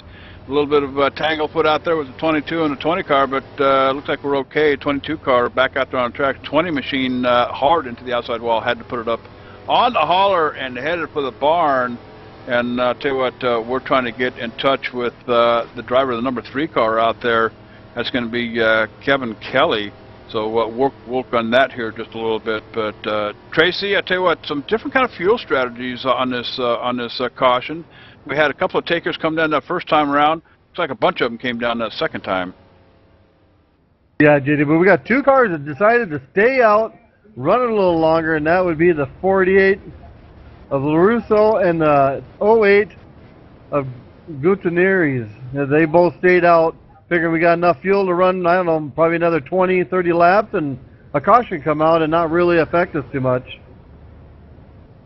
Actually, one just fitted, JD. Matter of fact, it looks like 48 hit pit road. All right, I'll tell you what, some different kind of strategies working out, but I'll tell you what, we're trying to get a hold of Kevin Kelly out here driving that number 3 car. Kevin, it's JD up in the booth. You got a copy, bud? Yeah, I got you, JD. What's going on? Hey, man, working a couple of cautions here. Of course, the first one came out before the get-go here, but the second one coming out here, you managed to stay clean, stay out of the way? Yeah, I got a little bit of damage on the second restart there, and well, actually, after the first caution. Yeah, I've been trying to figure the car out a little bit. I think I got it figured out, come in and did some adjustments, and I got her fixed up. We're going to see what she's going to do now.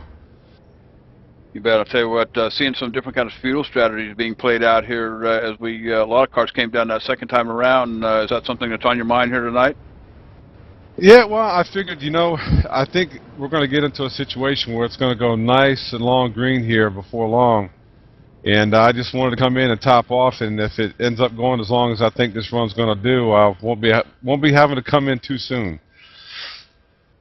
All right, and I'll tell you what, thanks for joining us up here in the booth. Go ahead and stuff one of the 8 tracks in that disc player on your dash there, and or that tape player, and enjoy your ride down there, my friend. Thank you, sir. We'll see if we can't get this old number 3 up here to the front. All right, and I'll tell you what, Kevin Kelly joining us up in the booth. As we cut him loose back down there on the track, you can listen to him on Enough Radio here, guys. A heck of a broadcaster. Always fun to get together with him and the guys. And I'll tell you, if you listen to the pre-race show that they had on Enough Radio this afternoon, it was a lot of fun. And I'll tell you what, these guys really like to horse around, Tracy. And I tell you, it's just a pretty decent gang, a pretty fun gang to be involved with. But I'll tell you what, you can check them out at NuffWorld.com. It's your gaming world. You want to get over here and check these guys out. If you're a PC gamer, one of them Xbox 360, did I say that right, Jerry? Xbox 360 gamer? Yes, you did, JD. And there's also the PlayStation 3, buddy. All right, green flag is out. It's up flying. And I'll tell you what, Gutierrez picking it up here in that number 8 car. Dwayne Hall still hanging out here. Or no, I'm sorry. We're not going green. We got one more lap to go. Well, see, now I know how this works, JD. You didn't share that part with me. Let me tell you how this works. Like I get this one official who just runs around here like a mad chicken. All right, he's waving this green flag every time I see him. He's wandering up and down, you know, and then out of his mouth comes green, green, green, green, green, green. And I'm thinking, okay, we're off to green flag racing. It's like, whoa, dude, wait a minute. You're about an hour and a half behind. Here's what happened, folks, all right? We hear the spotter, we see the spotter kind of wiggling his green flag out there. That's just a signal for these guys. One more time around as they get lined up. Double file restarts here at NuffWorld as they get set to do that. So next time around, they'll be taking the green flag. It'll be Dwayne Hall one more time. Gutierrez up on the on the inside this time. Hall picking the outside lane. Foltz in that 71 machine. And Pawlowski. Tony Bowling, smoking 21. Tony Bowling out there tonight driving that 45 car, so that's your top 5. Outside him in 6th position is going to be Turner in that 03 car. But 28 laps in books already, guys. 2 cautions in the books, and of course a lot more racing to go. And we're about what, 20 some odd laps away from our first question here tonight. Actually, a little less than that. So hang on to your hats, folks. We're going to be giving away one of those $50 gift certificates from Viper Technology. So, and then of course the big one coming on lap 100. If you haven't got your choice in, we'll get Greg to throw that link up one more time. Pick your halfway leader and have a chance at that Viper Technologies Viper 600 chair. So I'm trying to keep up with everything over here in the chat room, guys. Looks like Zippy over there, he's going to be giving out a couple of free games here tonight, ARCA games. So I'll tell you what, we'll work out something, Jerry, and see if we can't take care of that for him as well. I'll tell you what, JD, I already got it. I'm going to give one game out here. According to Zippy, he's going to give two. We're going to do the first one. We're going to set you guys up along with the Viper here, side-by-side questions. In the 2004 running of the Daytona 500, JD, one driver flipped his car in that race. Who was that driver? I'll get back to you on that, but I'll tell you what, green flag has flown, and I'll tell you what, we're back to racing out here at Daytona. So, you know, Tracy, it takes a while for these guys to get up to speed, but about a lap or two. In the meantime, they're trying to figure out what they're going to do, but Danny Gutierrez out there in the lead with Dwayne Hall, who had the lead here at the start of the race, falling back to third place. But I tell you what, it's still early. Now, here's the deal. He's got Tony Bowling in that 45 machine sneaking up behind him. Tony Bowling and Dwayne Hall are on the same team over at the Nation. So I'm wondering if those two aren't planning on to get hooked up here as the night goes on. 29 laps in the books here, and a lot of racing left. But let's get back over to Jerry and the question here. Why don't you go ahead and repeat that question one more time, Jerry, for us. And Tracy, you got something else? Yeah, I just had two thoughts, and I just got over the pain of both of them. If I had one of them Viper SR seats, JD, I could be out here pacing for these guys. And then my other thought was, I know that answer, Jerry. Can I say it? Can I say it? No, you cannot say the answer. The answer has already been completed, and we do have a winner already, JD. But I will repeat the question so everybody knows what it was. In the 2004 running of the Daytona 500, one driver flipped his car, and TB Creative Designs is absolutely correct. It was Michael Waltrip. Michael Waltrip hit the outer wall and went down the track, and when he hit the grass, the car flipped, and the caution was out for 9 laps. I was going to put John Westling. That's cold, JD. That's cold. I was going to say me. That's how I got my nickname, guys. All right. Flipping cars at Daytona. I tell you what, congratulations to TV Creative Designs. Hey, there's a free copy of the Sim Factory ARCA sim racing game for you. But I tell you what, thank you very much, Sim Factory. Of course, Zippy always fun to hang out. He shows up here every once in a while, and we try to coax some free stuff out of him. And we'll give him a plug. The simfactory.com is where it's at. And I tell you what, they have been real busy over there, beta testing a new release of the game, and I think a lot of people are getting excited at that with the release of R Factor 2. A lot of new things coming, new physics changes, physics models, even some trucks and so on and so forth. But I tell you what, looking forward to that. Things are getting a little dicey up here in the front, guys. The 55 Dwayne Hall up on the outside, 45 Tony Bowling got hooked up with him, and they're slicing and dicing up here, guys. It's only 32 laps into this thing, Tracy. Yeah, I'm watching the cars kind of getting all over the track there, JD. Old Sean Brown in the 65 just about got caught up in that stuff. Was able to move high and avoid any damage as these guys are dicing back and forth trying to find that fast line as we have them side by side about 8 deep, high and low, JD. Ben, we are 8 laps away from the first $50 gift certificate from Viper Technologies, so stand by for that. But I tell you what, you know, I've talked to a lot of these drivers down here, Tracy, and what they tell me are starts and restarts are probably the most important time out here at these big plate tracks, because that's where you want to get your position and try to hang on to it. So a lot of these guys trying to get her done here in the first few laps off the restart, and I'll tell you, we've got a number of them up here on the high side. The 45 machine, Tony Bowling in 9th position. Out there in front of him is Dwayne Hall. Jenkins and the 99 machine hanging out up here on the top as they're going past the line at the bottom. This is what I was talking about earlier.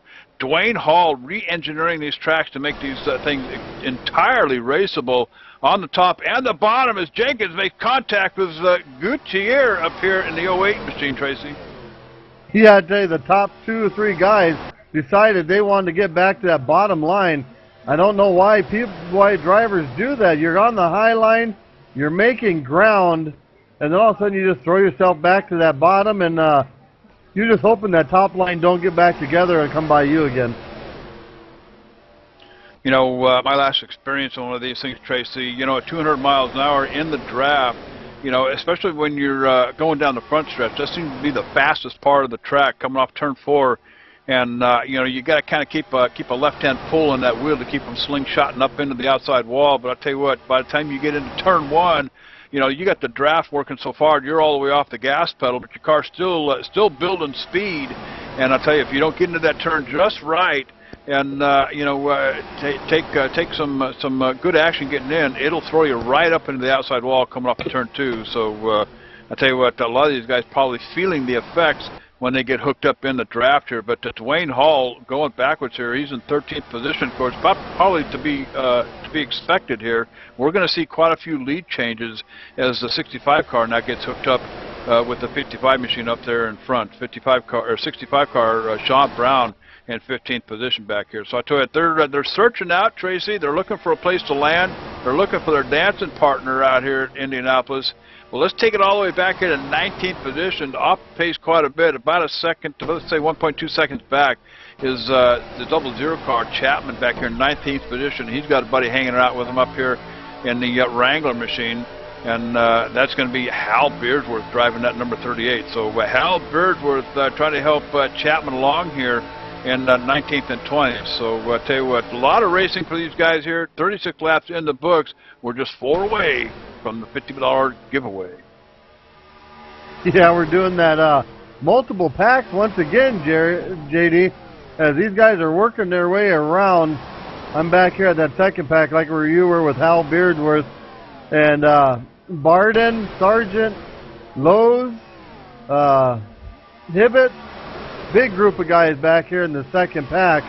Not too sure what happened on that start, JD, that where you get such a big separation from the two groups.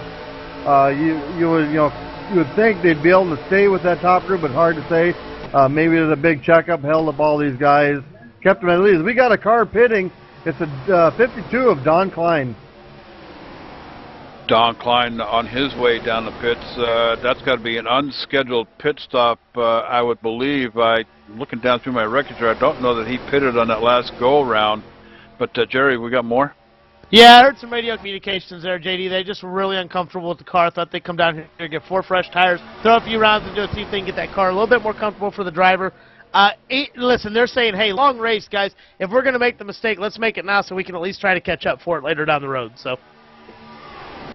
Yeah, you got that right. I'll tell you what, you know, making sure that crew chief is staying after it down here. So a lot of racing left here to do. Strategies, you know, a lot of time to plan strategies and have them worked out. I know a lot of them came here with a certain plan in place, but cautions do come out here.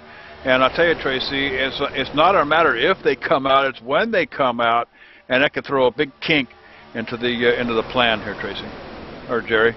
Oh, no, JD, the 52 of Don Klein. It was terminal, guys. Got it down on pit road, and the car finished. That looks like that's going to be a night for that 52 of Don Klein. As you call it, JD, I believe it's off to the barn? You bet. Up on the hauler and heading for the barn. I tell you, I'm watching cars get shuffled out here in that top group, JD. The 08 car has been shuffled to the outside.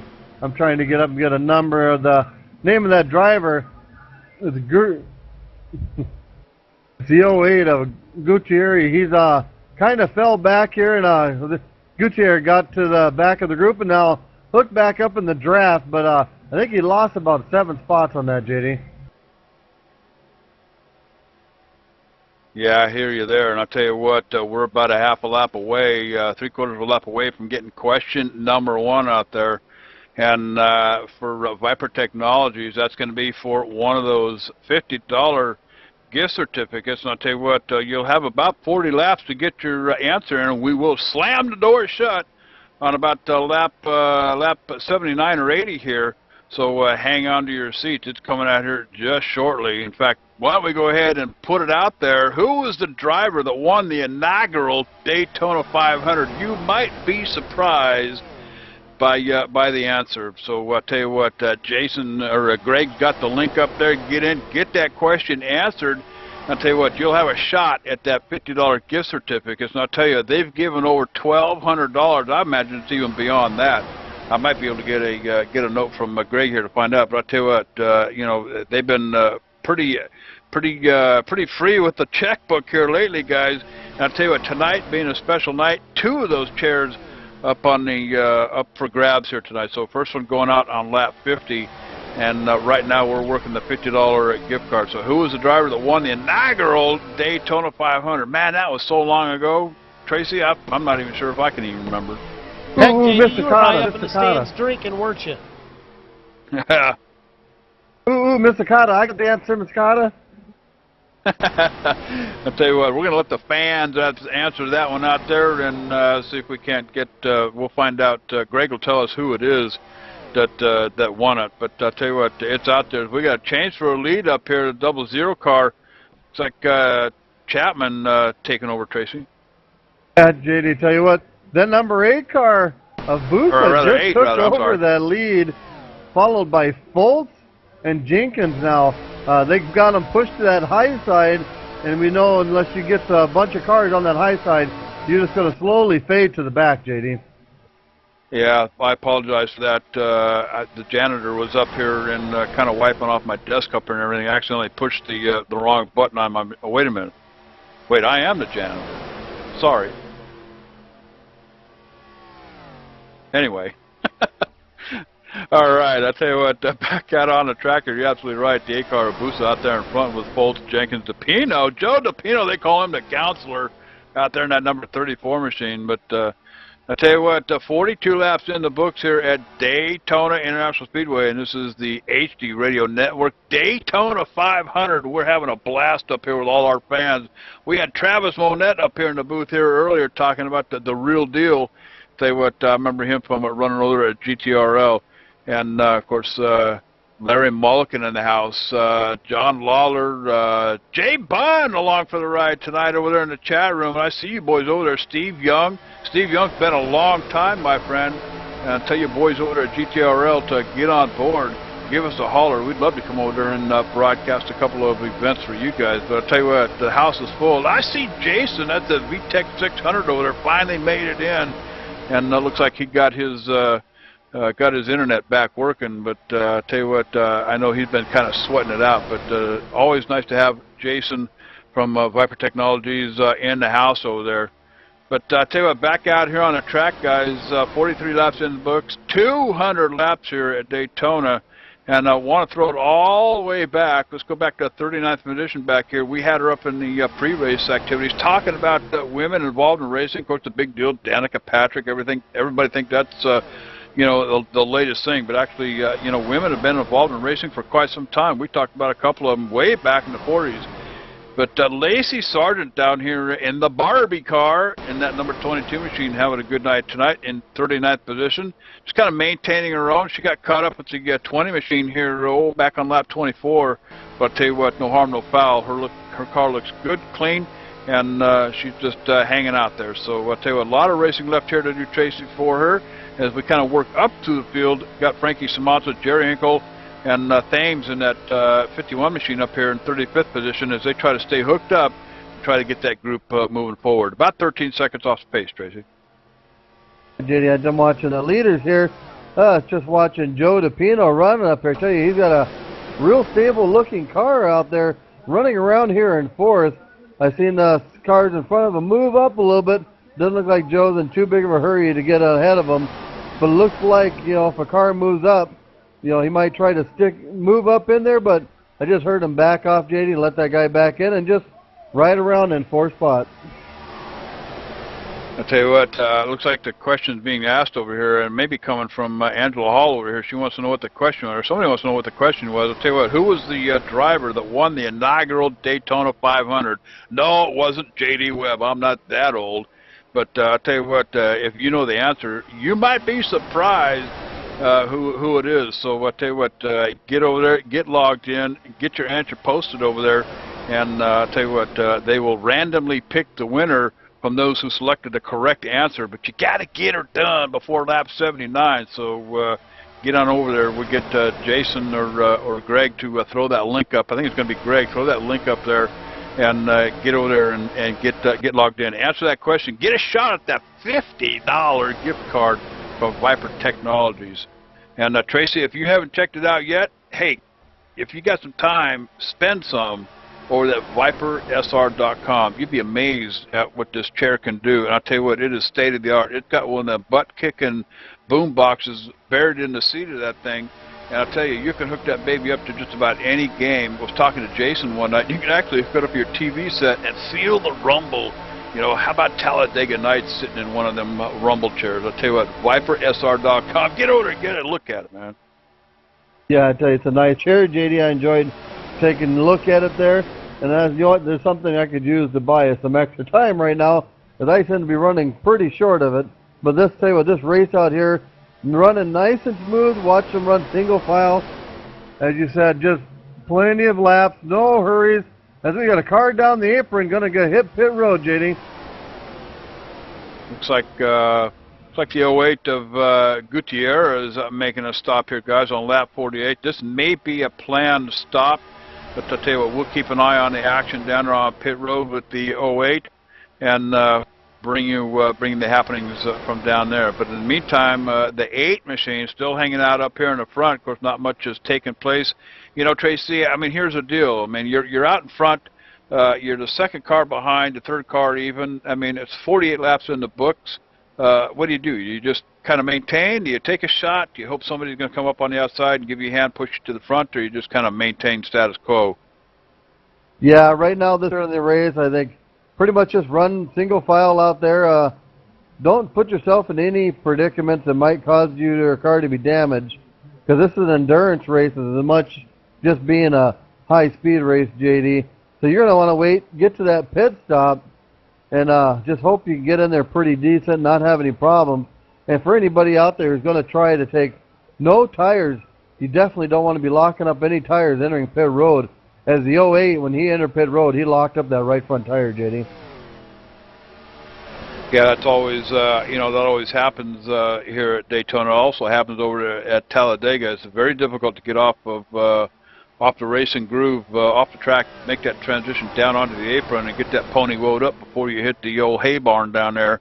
But I'll tell you what, 4 new shoes and a bucket of gas, and he's back out on the track. That's going to be the 08 of Danny Gutierrez back here in about 39th position, guys. So I'll tell you what, you know, if you haven't checked it out, ViperSR.com, check out that game seat. We're closing in on lap 80. Lap 79 or 80, we were going to slam the door shut on that free $50 gift card. But I'll tell you what, we are at the halfway point to the big one. On lap 100, you've got to select the leader at that point, and you're going to have a shot at one of them Viper 600 chairs. So 50 more laps to go. If you ain't got your pick in, get it done now. We'll get Jason or Greg to throw that link back up again. That's the fan challenge. So it's all happening right here at the Daytona 500 with HD Radio Network Daytona race here. So Tracy, trying to manage this chat room over here, and I'll tell you what, we might have to put another edition on over here. I mean, the place is just getting full. Yeah, I'll tell you what, that's good though, good interaction. I'll tell you the hardest part, JD, is if you get 10 people all chat at the same time, that usually fills up the whole screen, and now you're searching to find out what somebody said. But nope, great to see everybody in the chat room. Thank you for coming to enjoying the race. I hope you enjoy some of the trivia questions, and also picking the winner for the halfway and the final race, John. Yeah, guys, as you guys were talking, that 88 machine got loose, got shoved down into the grass, did a spectacular job holding on to that car. There was a little bit of rain here in Daytona last night, so great job hanging on to that muddy, silky grass. Yeah, you got that right. I'll tell you what, we often call that mowing the lawn here at Daytona. But I'll tell you what, 52 laps in the books here. And I'll tell you, I know, you know, we were talking to Kevin Kelly here a while ago, you know, about strategies, Tracy. I mean, you know, we know we're getting about 38, 40 laps here, I believe, on fuel. So, you know, fuel strategies. We've already had a couple of cautions. I mean, how big a part does that play in your strategy out here when we're talking gas?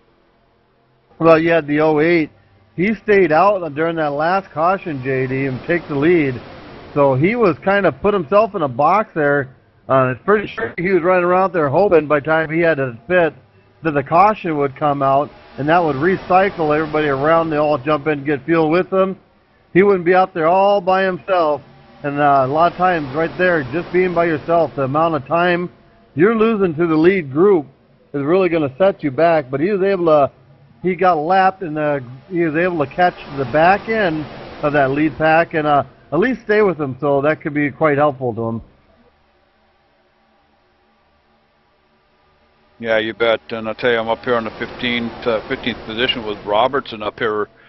He's making that top line work up here. I tell you what, he's trying to get hooked up to that 65 machine. Sean Brown up in front of him here and make a go at it. But dropping back here to 16th position, guys, is Kevin Hibbett back here in the number 14. ETV Live all over that silver looking, that gray looking machine back here. But I tell you what, it looks like he's considerably off the pace here, guys. Back here in looks like 16th position, 11 seconds back, Tracy. So you know, got to wonder, is you know, he going to have enough time to get caught up? Because he might be praying for a caution to come out so he can get back up to the front. Yeah, JD, I don't know if you're talking about that 76 of Biddle, but he's really slow on the track. I just caught up to him, and I'm going to take a look back and kind of see what happened there. Oh, looks like he got up into the outside of the safer, got into the safer barrier there, JD, on the tri-oval, and took some damage. I'm not, must be quite a bit of damage as his pace has been really slowed up.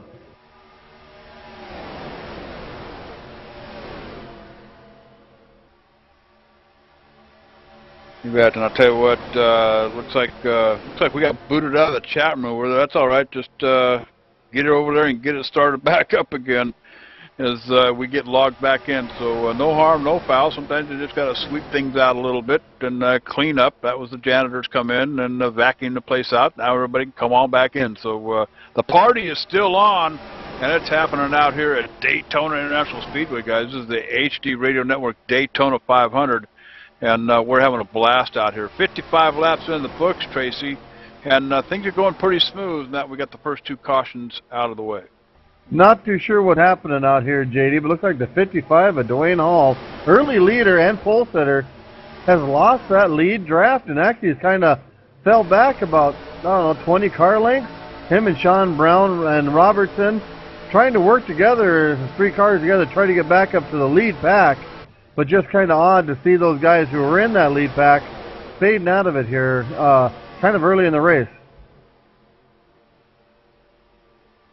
Yeah, we'll have to keep an eye on that happening too, guys. I'll tell you, you know, it's interesting to watch how all these strategies play out. You know, you don't know if that was a planned move. You know, it's still early. You know, 56 laps into this race already, scheduled for 200 laps here tonight. So, you know, is it no harm, no foul?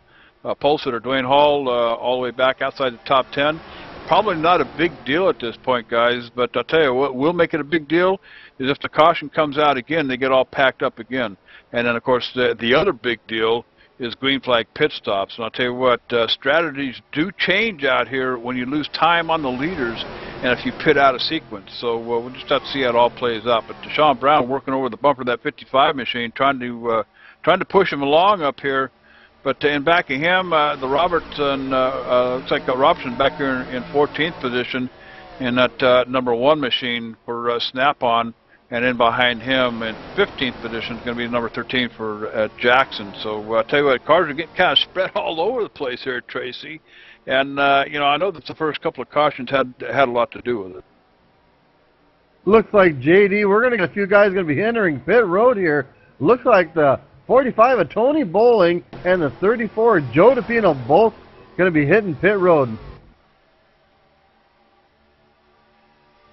All right, 34 car and the 45 car on their way down pit road. And I'll tell you what, I'm sure that's going to be a scheduled pit stop for both of them. We'll keep an eye on pit road down there and follow the action. In the meantime, Busa, Foltz, Jenkins holding down the top 3 spots up here. Turner and now Zimmerman moving into the 5th place spot up here. Keep rolling around. So we'll keep an eye on the action out here on the track. why don't we go ahead and step away? We'll take a real quick commercial break. I got a funny feeling we got some green flag pit stop probably coming our way, Tracy. So I'll tell you what, sit tight, don't wander off, cowboy. You're watching live, ETV Live, the HD Radio Network, Daytona 500. Don't wander off. We'll be right back.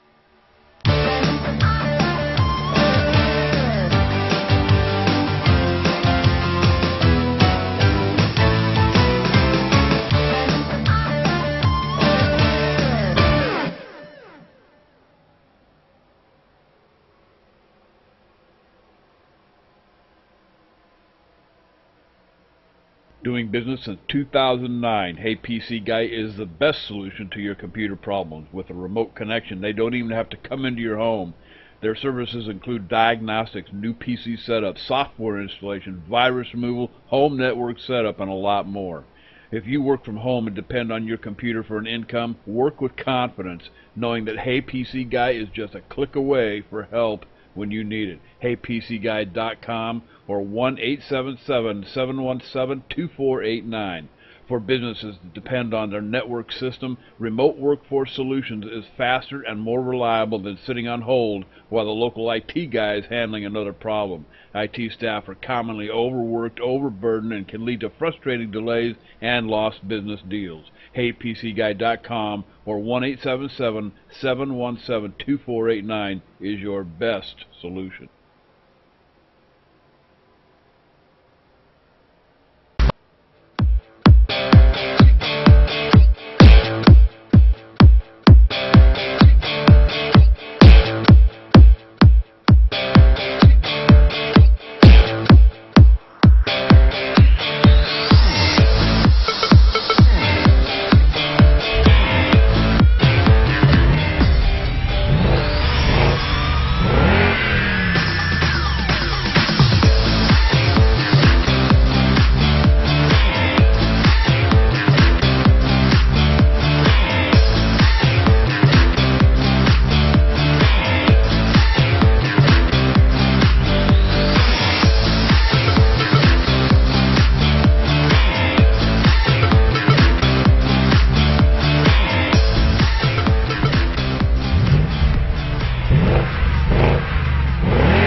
All right, we are back live, Daytona International Speedway. I'll tell you what, this is the HD Radio Network Daytona 500. And you're watching live, ETV Live. It's the only choice, cowboy.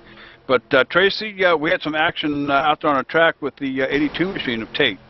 Yeah, I tell you, Tate came in to hit pit road, got close to the yellow line, must have been going a little faster than he wanted to, gave those brakes a stab, they locked up.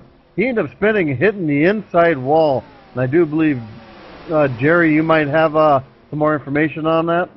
Yeah, you are exactly right, man. Them rotors in the front were glowing red, Tracy. Got on them brakes a little too hard, spun her around. You know what's funny, though? He got the actual passenger side into the wall, so may not be too bad here. He did pancake it, so they'll get it in there, get it cleaned up a little bit, and see if they can get it repaired and get back out on the track. It is going to hurt, though, with green flag pit stops, Tracy. Yeah, I tell you, Jerry, I seen him come back in. Those guys came in and started working on that car right away. Just going to hope for maybe some caution, get some lucky dogs, and get back on the lead lap. I know we've had a pretty sporadic amount of people out here, guys, hitting pit road and just waiting to see that big group head down here shortly. You bet. And you know, they're broken up here in a couple of different packs here. We've got a whole group back here. It's about 10 seconds off the pace. That's going to start out with the 26 car of Bertain back here. You've got the Lowe's, Kelly, Hibbett, Sargent in behind them back here. Chapman and a whole group. And then you go back even further, guys, and this is going to start out with the in 16th position with the 6th car of J. Cherry Mahana.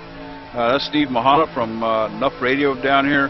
Back here about 23 seconds, almost 27 seconds, 24 seconds off the pace, guys. So I'll tell you, a couple of different groups working out here, and I'll tell you, these guys way in the back here, as they lose distance on the leaders, probably hoping for a caution. As it looks like we got a whole group of them pitting, and the leader to come in pit road. Yeah, JD, you got Booth in pit road, Turner and Jenkins, and I didn't catch the other car. All hit in pit road, got down, looks like clean. We got some more cars coming in. A lot of smoke from tires.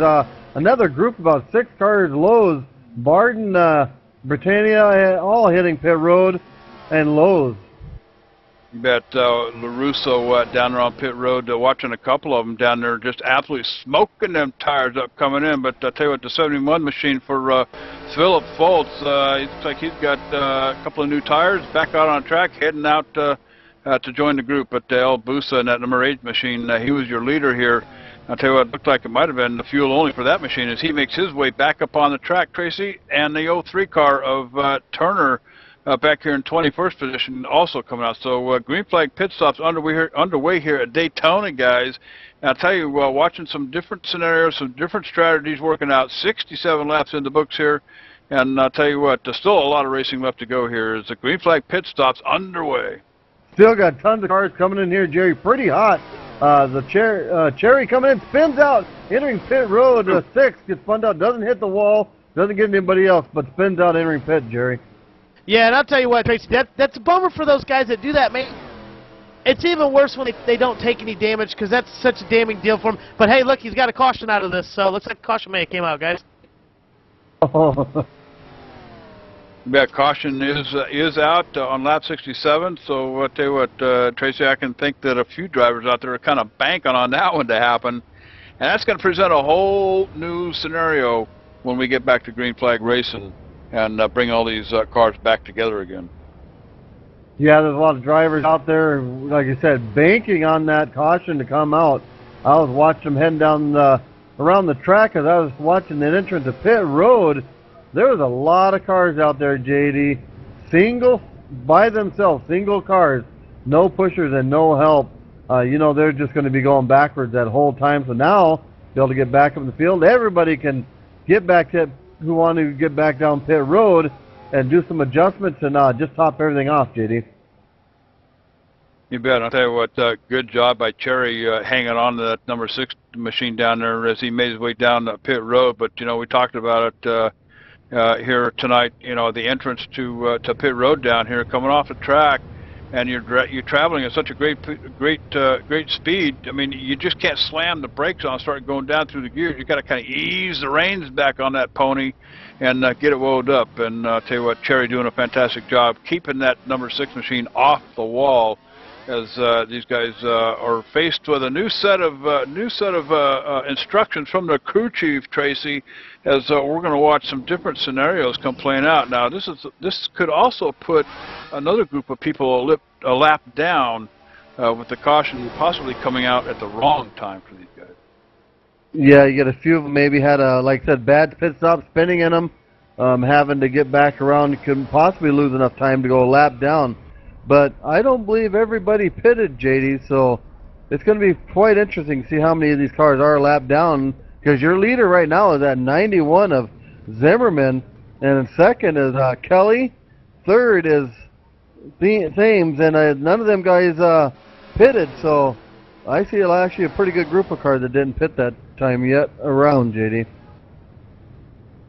I'll tell you, this may be, like I said, you know, we're seeing some different scenarios come playing out here at Daytona.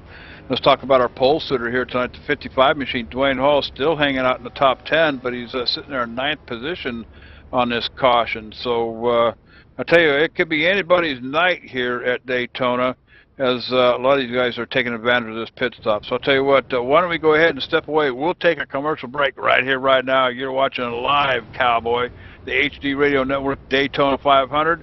Hey, don't wander off. We'll be right back.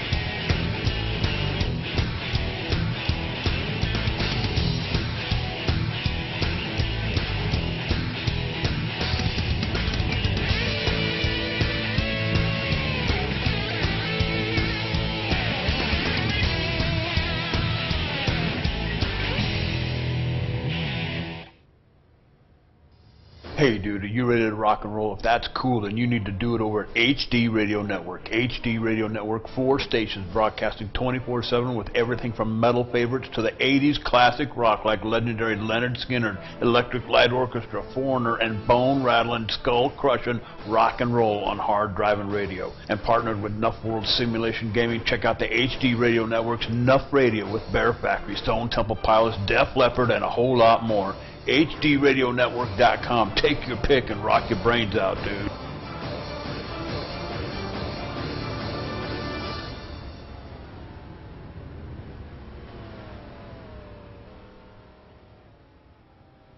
All right, we are back live, Daytona International Speedway, and I'll tell you what, caution number 3 coming out here on lap 68. That was a 6-car spinning out, bringing it out right down there on pit road. So kind of a new scenario playing out for a lot of these guys here. We're 69 laps in the books here, so still a ton of racing left to go. But Tracy, this is going to bunch them all back up again. Now I know that we've got a few cars that were involved in that little couple of cautions earlier. Of course, one coming out right from the start of the race, and another one involving the 22 and the 20 machine back on lap 24. But, you know, and not a whole lot of aerodynamic damage to most of these cars. So this could be a whole new game starting here in a few more laps. Yeah, JD, tell you, this restart, I'm going to kind of hang back right about the middle of this pack. Because there's usually something happens that really breaks these fields out on these restarts. Usually get about 14 to 15 cars get a good start. And then the rest of that pack, I'm not too sure what happens, but they tend to fall off by quite a few spots. So I'm going to hang towards the back, see what's going on, and maybe we can figure out what's happened to that second group. But yeah, get them all bunched back up. We'll get a fresh restart. And well, like I said, we'll find out here once the officials get everything figured out how many cars we possibly have a lap down with that caution coming out with cars still racing on the track.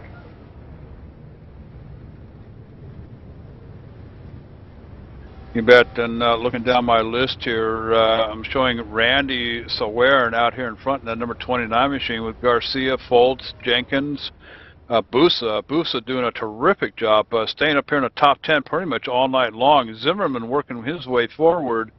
Tony Bowling, Dwayne Hall. Dwayne Hall, the pole sitter here tonight. He earned that here a few days back when they had the qualifying runs, the duels, and the shootouts here at NuffWorld.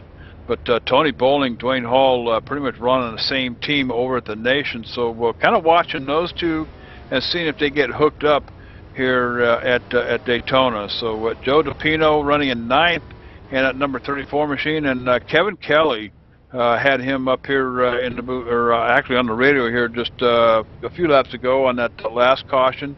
Also listened to him on the pre-race activities over at Nuff Radio.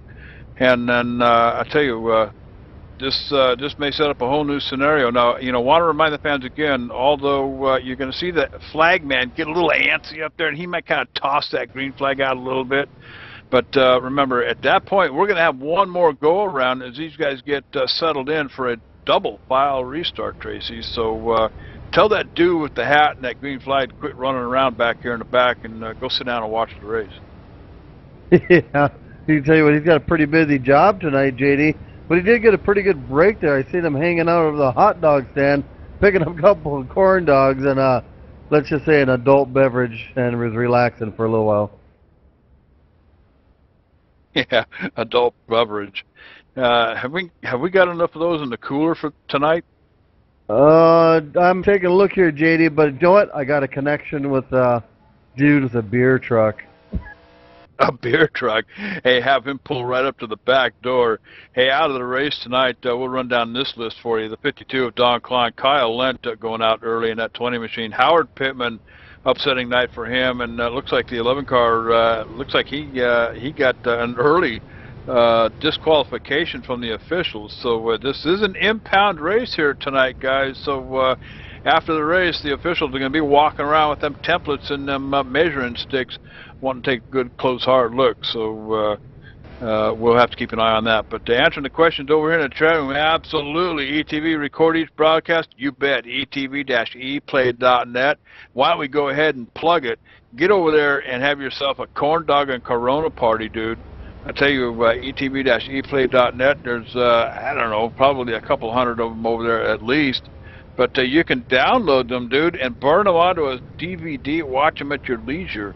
So check it out, etv-eplay.net. And this one will also be up there as well. They're also located on YouTube. That's a real popular site. And I'll tell you what, we're looking forward to getting the word spread out everywhere for this Daytona 500 race, and as we have fun. Okay, there's the call to the green. However, this is the signal. The cars are going to get lined up. Double file restart. We'll see what the leader chooses up here, what position they're going to take, and looks like, Tracy, that we might have some cars, some cars up here that maybe the tail end of the lead lap. I'm not quite sure here, but it looks like there might be one or two of them up here. Yeah, JD, want to take a look at it? You know what I think they are, JD? That might be the wave around cars. Looks like some of them are taking off, getting their way around to the back of the pack up there. Pretty good group of them. Not quite sure everything going on. I'm looking at the leader. He's still got quite a few cars parked out in front of him, guys.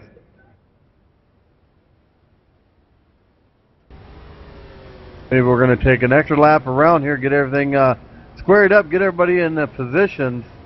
There shouldn't be any cars in front of that lead group, JD.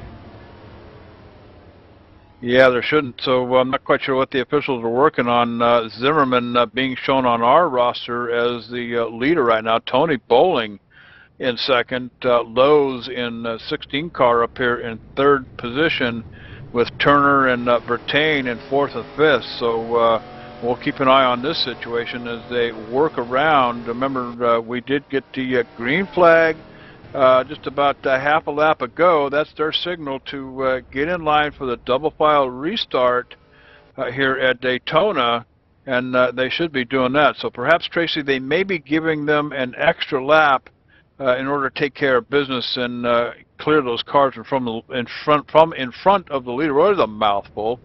But we should not have any lap down cars out in front. They should all be lined up at the tail end of the line here. So we'll just hang tight here for a little bit and see how the officials call this. Yeah, I'm just kind of watching here, JD. Like I said, we're looking at 4 to 5 cars still in front of the leader. They're still pacing around the track. Nobody's getting in formation. Officials are working at getting these guys straightened out, getting them in order. Sorry for the wait. People as they're doing was working with a double file restart here, getting everybody just squared up so we can have everybody in position, and we'll be ready to go hopefully here the next time by. You bet. That should have been the goal lap, but it looks like them being passed. No, it looks like officials are clearing what looked like some penalties here from guys. Jerry, have we got more information on that? JD, man, don't tell anybody, but I was down on pit road walking by, and that dude down there at the end, you know, the official guy at the very end, he's down there pushing buttons, giving people black flags for no reason. I told him not to do it. He didn't listen. Fold that laptop up and dump it, dude. I'll tell you what, you're slowing things down here. We got to get this baby up and running. But hey, I tell you what, we're still working. Go ahead, Jerry. Don't tell drivers, but I sent him on a coffee break for a while, so. I hope it was a long while. Heck yeah. All right, I'll tell you what, I know there's been some discrepancy with the first question, and we're working hard to get that one under control and come up for a solution with that. So why don't we go ahead and slam the door on that one, and we will open up question number 2 for everybody as we maneuver the pace laps around here. So I'll tell you what, why don't we go ahead and close out question number 1. We're having some difficulties, and let's get question number 2 up and out there. At least now I know we're a few laps early, but while we're here under caution, waiting for the restart, Jimmy Johnson has 5 NASCAR championship trophies. Dale Earnhardt and Richard Petty, I believe, have 7. Jeff Gordon has won 4 times. Who's been the runner-up more times than any other? So, you know, that's something that nobody hardly ever remembers is, you know, the second place guy, you know. Nobody ever talks about who's going to finish second. I say Hal Beardsworth. Hal Beardsworth. Hal Beardsworth. Hal Beardsworth. Matter of fact, JD, before we come in tonight, we were all sitting on TeamSpeak, and Hal Beardsworth said to me, and I quote, "I don't think y'all are going to have to worry about anything but who finishes second tonight." You know what else he told me, Derry? He says, "Don't come to me in this race at the beginning, because we all know he'll be the first caution." The ETV jinx. Hey, get Hal down here. Get Hal on the radio. He'll love it. Yeah, let's see if we can get Hal on the radio here. It looks like officials are still working on clearing some penalties here. I mean, that dude sitting down there with that laptop. I mean, just tell that guy to get lost. But anyway, things are happening out here on the field. Question number 2 is up and out there. Jimmy Johnson, 5 NASCAR championship trophies. Earnhardt and Petty, I believe, have 7 each. Jeff Gordon's got 4 of them. But, nobody talks about the second place guy. Who's been the runner-up more times than any other? Might be an interesting answer there, too. But I'll tell you what, the other big one coming here in about 26 laps, of course, is going to be the pick for the who's leading the lap at lap 100. That's for the chair, the Viper 600 chair. So I'll tell you, if you haven't got to that, that's the fan challenge tonight. Get out there before lap 100. Who's going to be at the start-finish line come lap 100? And you'll have a shot at that Viper 600 chair from Viper Technologies. And you can get a look at it close up. Get on over there to vipersr.com and get a gander. And I'll tell you what, like I said before, I might be too old to do this racing stuff, but Jason tells me that I could bring it home, hook it up to my TV set, and put a movie in like Talladega Nights and have a good old ride. But I'll tell you what, it's got one of them thunder bumping seats in it, surround sound, the whole 9 yards. ViperSR.com, boys. Check it out. And I would probably guess it wouldn't be Days of Thunder you'd be watching. You'd probably be watching some Western with John Wayne. Yeah, I'll tell you what, you could probably plug in a good saddle romping movie and hook it up, and it'd just be like riding a horse. So I don't know, John. Or John Wessling. John Wayne, John Wessling, what's the difference? John Wessling? Looks like we're going to have a bunch of cars in front of our leaders, guys, as I'm taking a look out here, and there's going to have 5 cars on the tail in the lead lap right in front of our leaders.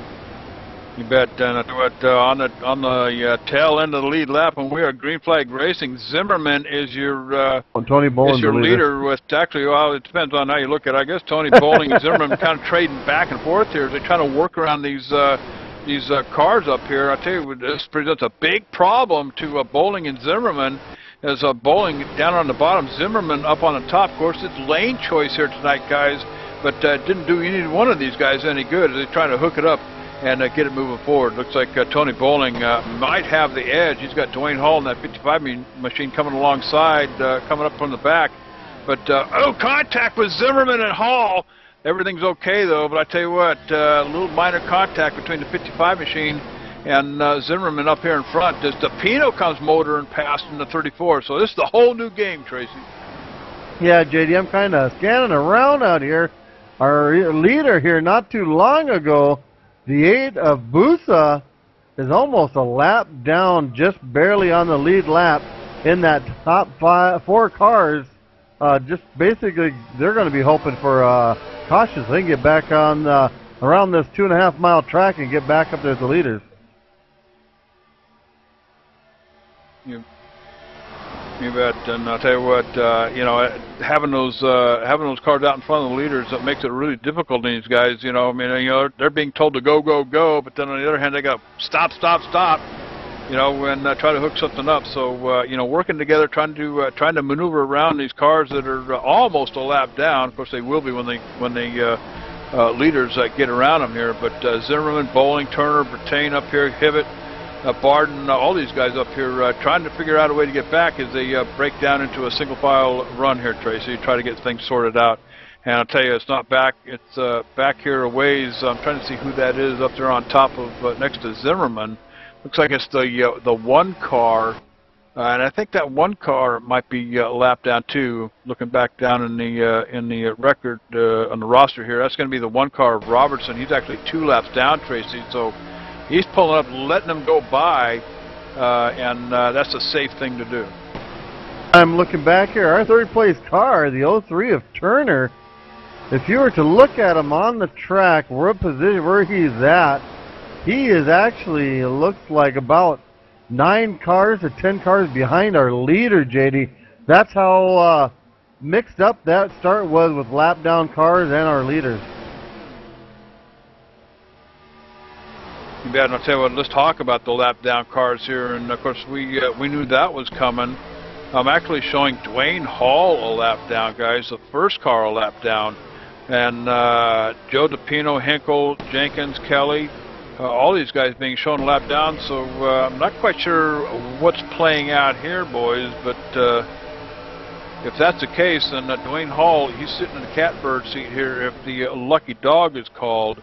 So we'll have to keep an eye on that situation. But meantime, up here in front, Bowling and Zimmerman still trying to figure out a way to get around these guys up here in front, as they still breaking down here into a single file runs here. So I'm sure that crew chiefs and spotters are talking to each other here, trying to figure out a way to get around them. But we've got a whole host of cars 1 lap down so far. Yeah, I tell you, this could cause people to be a lot more aggressive out there driving, JD. It'd be almost comparable to be down to that last 10 or 15 laps, as you got these guys all lapped down, knowing that their leaders are just out in front of them here a little ways. They're going to tend to be a little more aggressive, try to get those leaders moved up on the track, and get underneath them just in case a caution comes out, and they can get back on the lead lap. So I tell you, we're going to have to keep an eye on that as the leader's trying to work his way through that group, and at the same time, lap down cars are trying to work their way through the leader, JD. You bet. And looks like the latest victim is going to be Steve Mahana in that number 17 machine, guys. He's had to put it behind the wall up on the hauler and headed for the barn here at Daytona. So Steve Mahana out of the race here on lap 80. So I'm sure that's quite disturbing news for him and his crew. But in the meantime, out here in front, Tony Bowling holding down the fort, but still got a gaggle of cars out there that they're kind of herding around this track up here. But we'll see if they can't get themselves worked around. But yeah, Tony Bowling out there being your leader. Now he's a 4th car back in that group, so slowly working his way forward, getting a little help from the 34 of Joe DePino. You got the 55 Dwayne Hall on the outside line, trying to give the 8 of Busa a push, trying to move both them cars back up past our leader.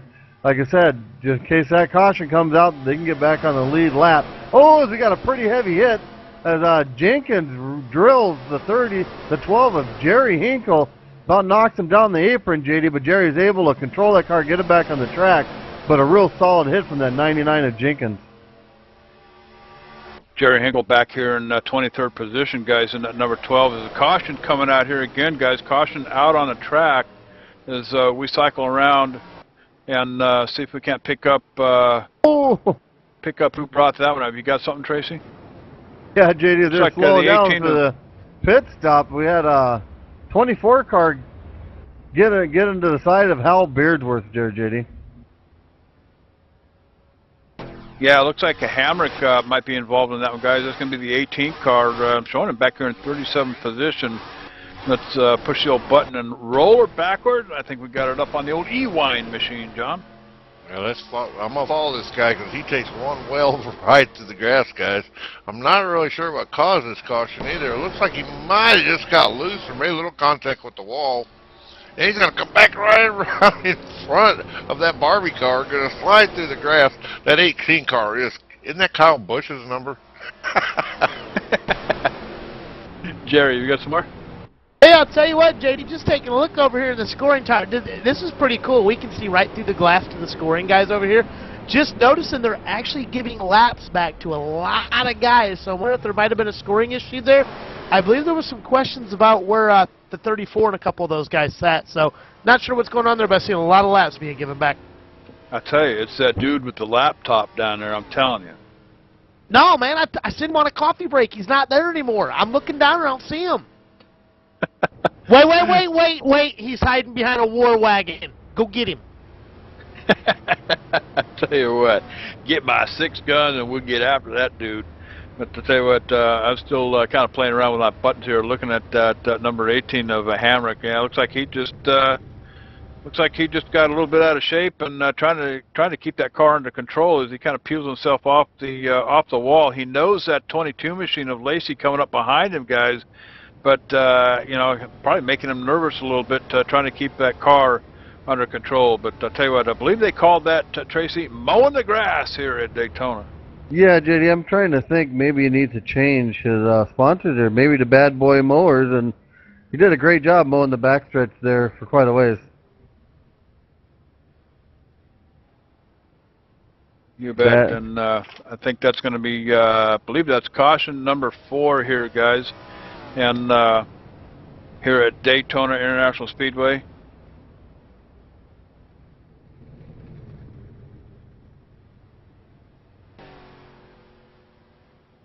All right, and tell you what, JD, we've got a lot of them hitting pit road, topping off, getting the fuel. I'm sure we're going to have some adjustments still with that guy hanging up there in that score booth, hiding behind the plexiglass, tinted plexiglass. So it should be a pretty interesting restart and see how they line them all up. You bet. And I'll tell you what, we're trying to get somebody on the radio here and find out what's happening down there on the track. This is JD up in the booth. Chuck, have you got us? Yes, sir. I got you. How you guys doing? All right, man. I'll tell you what, you know, working caution number 4 here, but I noticed, you know, Jerry was telling us there was a guy down there with a laptop who was kind of playing around, probably had a little bit too much to drink, pushing the buttons on that thing, and kind of making the scoring tower go a little haywire. Can you give us a little more information on it? Tell us what's going on down there. No, it's the Touch Buddy. I'm not sure if you guys have heard of that, but it's Touch Buddy. It's kind of like a laptop, but it's easy access for us admins to, you know, make any adjustments we need to do while while he's racing. All right, and I'll tell you what, looks like we got some activity by the admins down there, and working caution number 4 here. We got everything under control? Yes, sir. Looks like we're good to go. Hey, Chuck, this is John up in the ATV booth. Could I have 3 Whataburgers? Sure. What is a Whataburger? It's a burger that is awesome. It's a nice burger to have once you've been partying out, you know, coming home and having one of those. It's good. It's real good. Well, there's something going on here that I know nothing about. I have no clue what a Whataburger is, so I'll let you two go ahead and. I want some. Give me 3 Whataburgers and 4 Whata fries. And a water. Yeah, once you guys taste them, you'll know what we're talking about. They are good. All right. I tell you what, John and Chuck are obviously from the same country somewhere, but I tell you what, back out here on the track as the admins get things under control out here. Tony Bowling being shown your leader out here, but he's got the 34 car up there in second. Garcia, Zimmerman, and Brown, Sean Brown, that 65 machine hanging out in the top 5.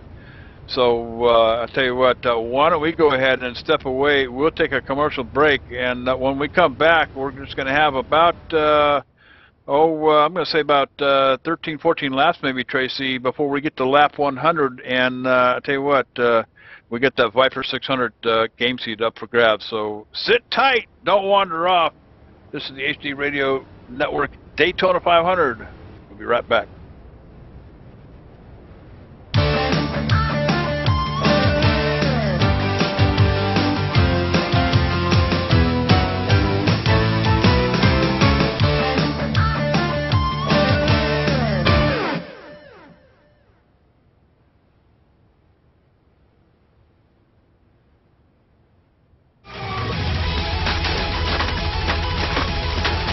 Whoa there, cowboy. Ain't no need to get the hammers out and tear it all up, what you need to do is get a hold of David Bass, DB Tech Services. Technology support offered at a price affordable to most churches, not-for-profits, and individual customers. I'll tell you what, David Bass, IT specialist, over 5 years at the corporate level. Hey man, computer maintenance, hardware and software upgrades. I'll tell you what, David Bass DB Tech Services, established specifically to provide lower cost options to churches and non-profit organizations.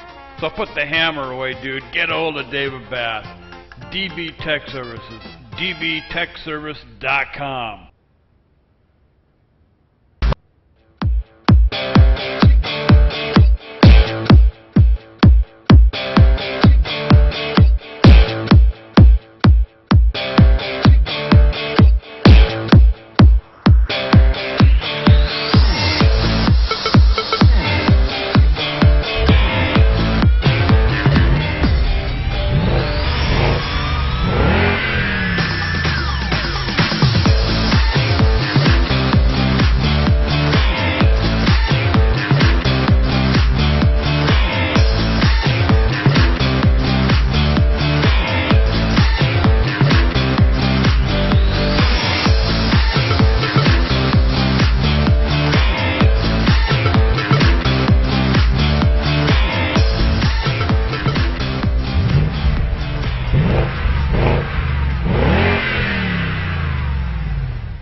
All right, we are back live out here at Daytona International Speedway. This is HD Radio Network Daytona 500 live on ETV Live. Hey, there ain't no better choice out there, cowboy. Still keeping an eye on this chat room over here, and I'll tell you what, it's absolutely filling up over here. We might have to build on an addition. And I tell you, Sterling is in the house, Steve Young, just a bunch of them. Mulligan still hanging out watching the race. John Lawlor. Jason Inch hanging out here. Jason Orlando in the house. Hot Piston. I wonder what that's all about. But Gil Drake, just a whole bunch of people over here. Thanks for joining in and watching the race here tonight. Lap 85 here at Daytona, guys, as they get things sorted out. Showing Tony Bowling is your leader. 34 car Joe DePino in second. Remember, they've got one lap after the green flag waves here. Double file restarts, so they will be going around and selecting. The leaders will select their position inside or outside as they get lined up in double start, double restart, double file. Geez, that's a mouthful. Read the script. Double file restarts, Tracy.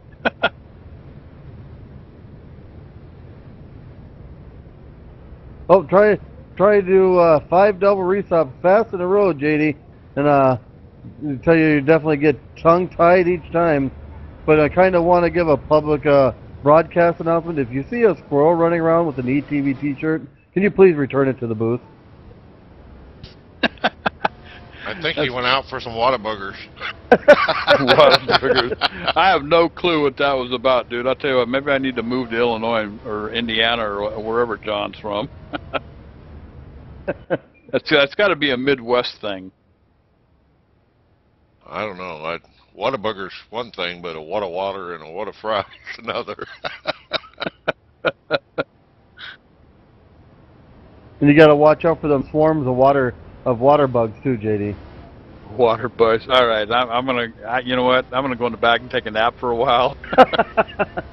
Oh, come on now! I know you're heading for that buffet table, buddy. Hey, maybe maybe Sunday night we can get him to bring us some Whataburgers, and we'll put them up here instead of the ribs and the steak we usually have. There you go. Forget that. I'm going to your favorite hangout, John. Taco Bell.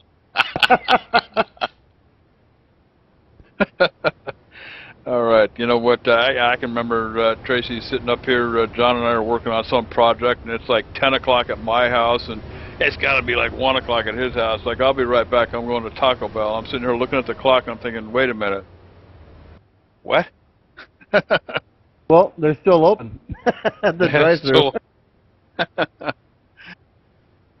All right, and hey, you know, another big announcement here tonight. You know, whoever wins this thing, a crisp $100 bill going to the winner of the Daytona 500 here at HD Radio Network. Now, here's the deal, guys.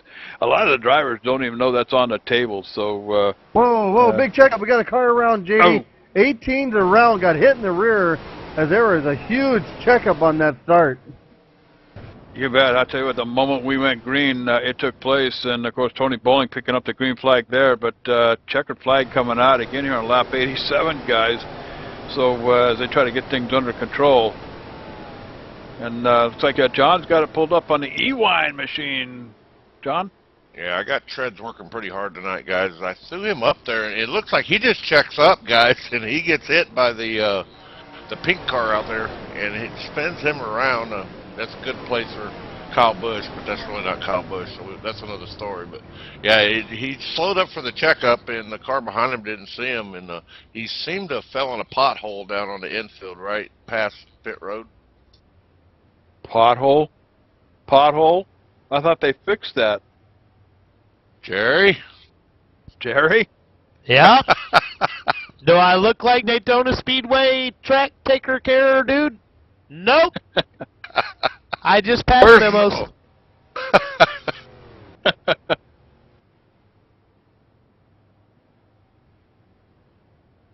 Yeah, guys, I'm taken back. Look here, JD. Kind of looking, the big checkup happened towards the back here with the 8 car and the 14 getting together.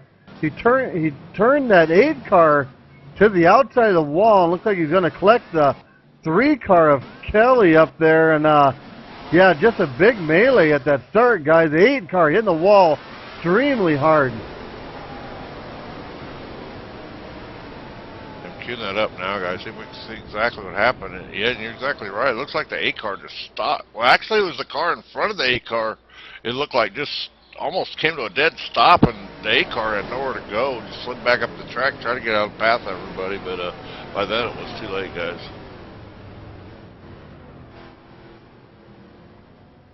All right, I'll tell you what, they're coming a little bit too quick, a little bit too fast here tonight. That's, I believe, that's caution number 5 here at Daytona. But 88 laps in the books here, and 200 of them on the board. Jerry, what do you got for us?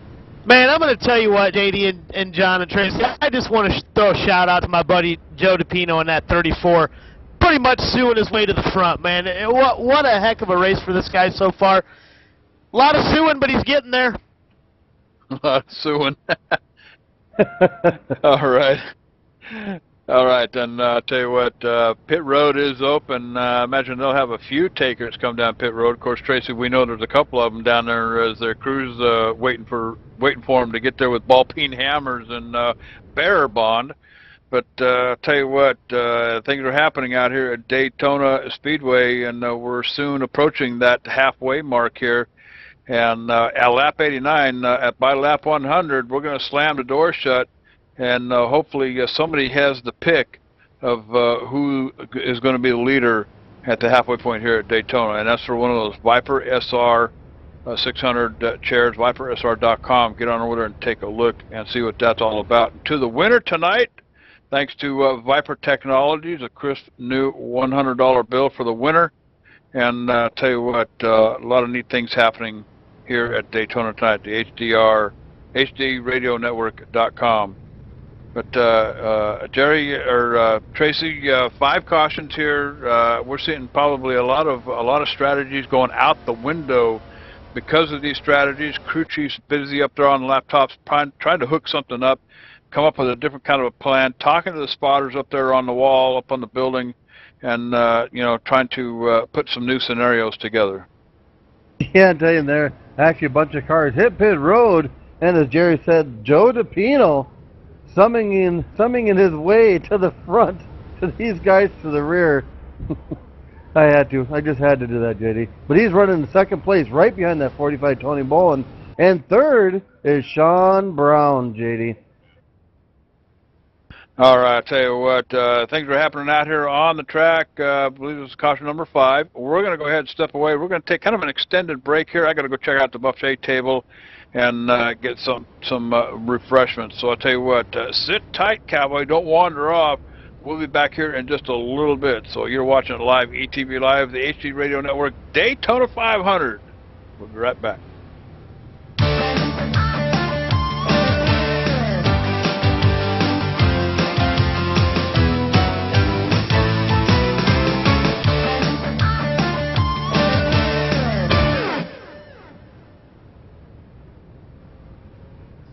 Hey dude, are you ready to rock and roll? If that's cool, then you need to do it over at HD Radio Network.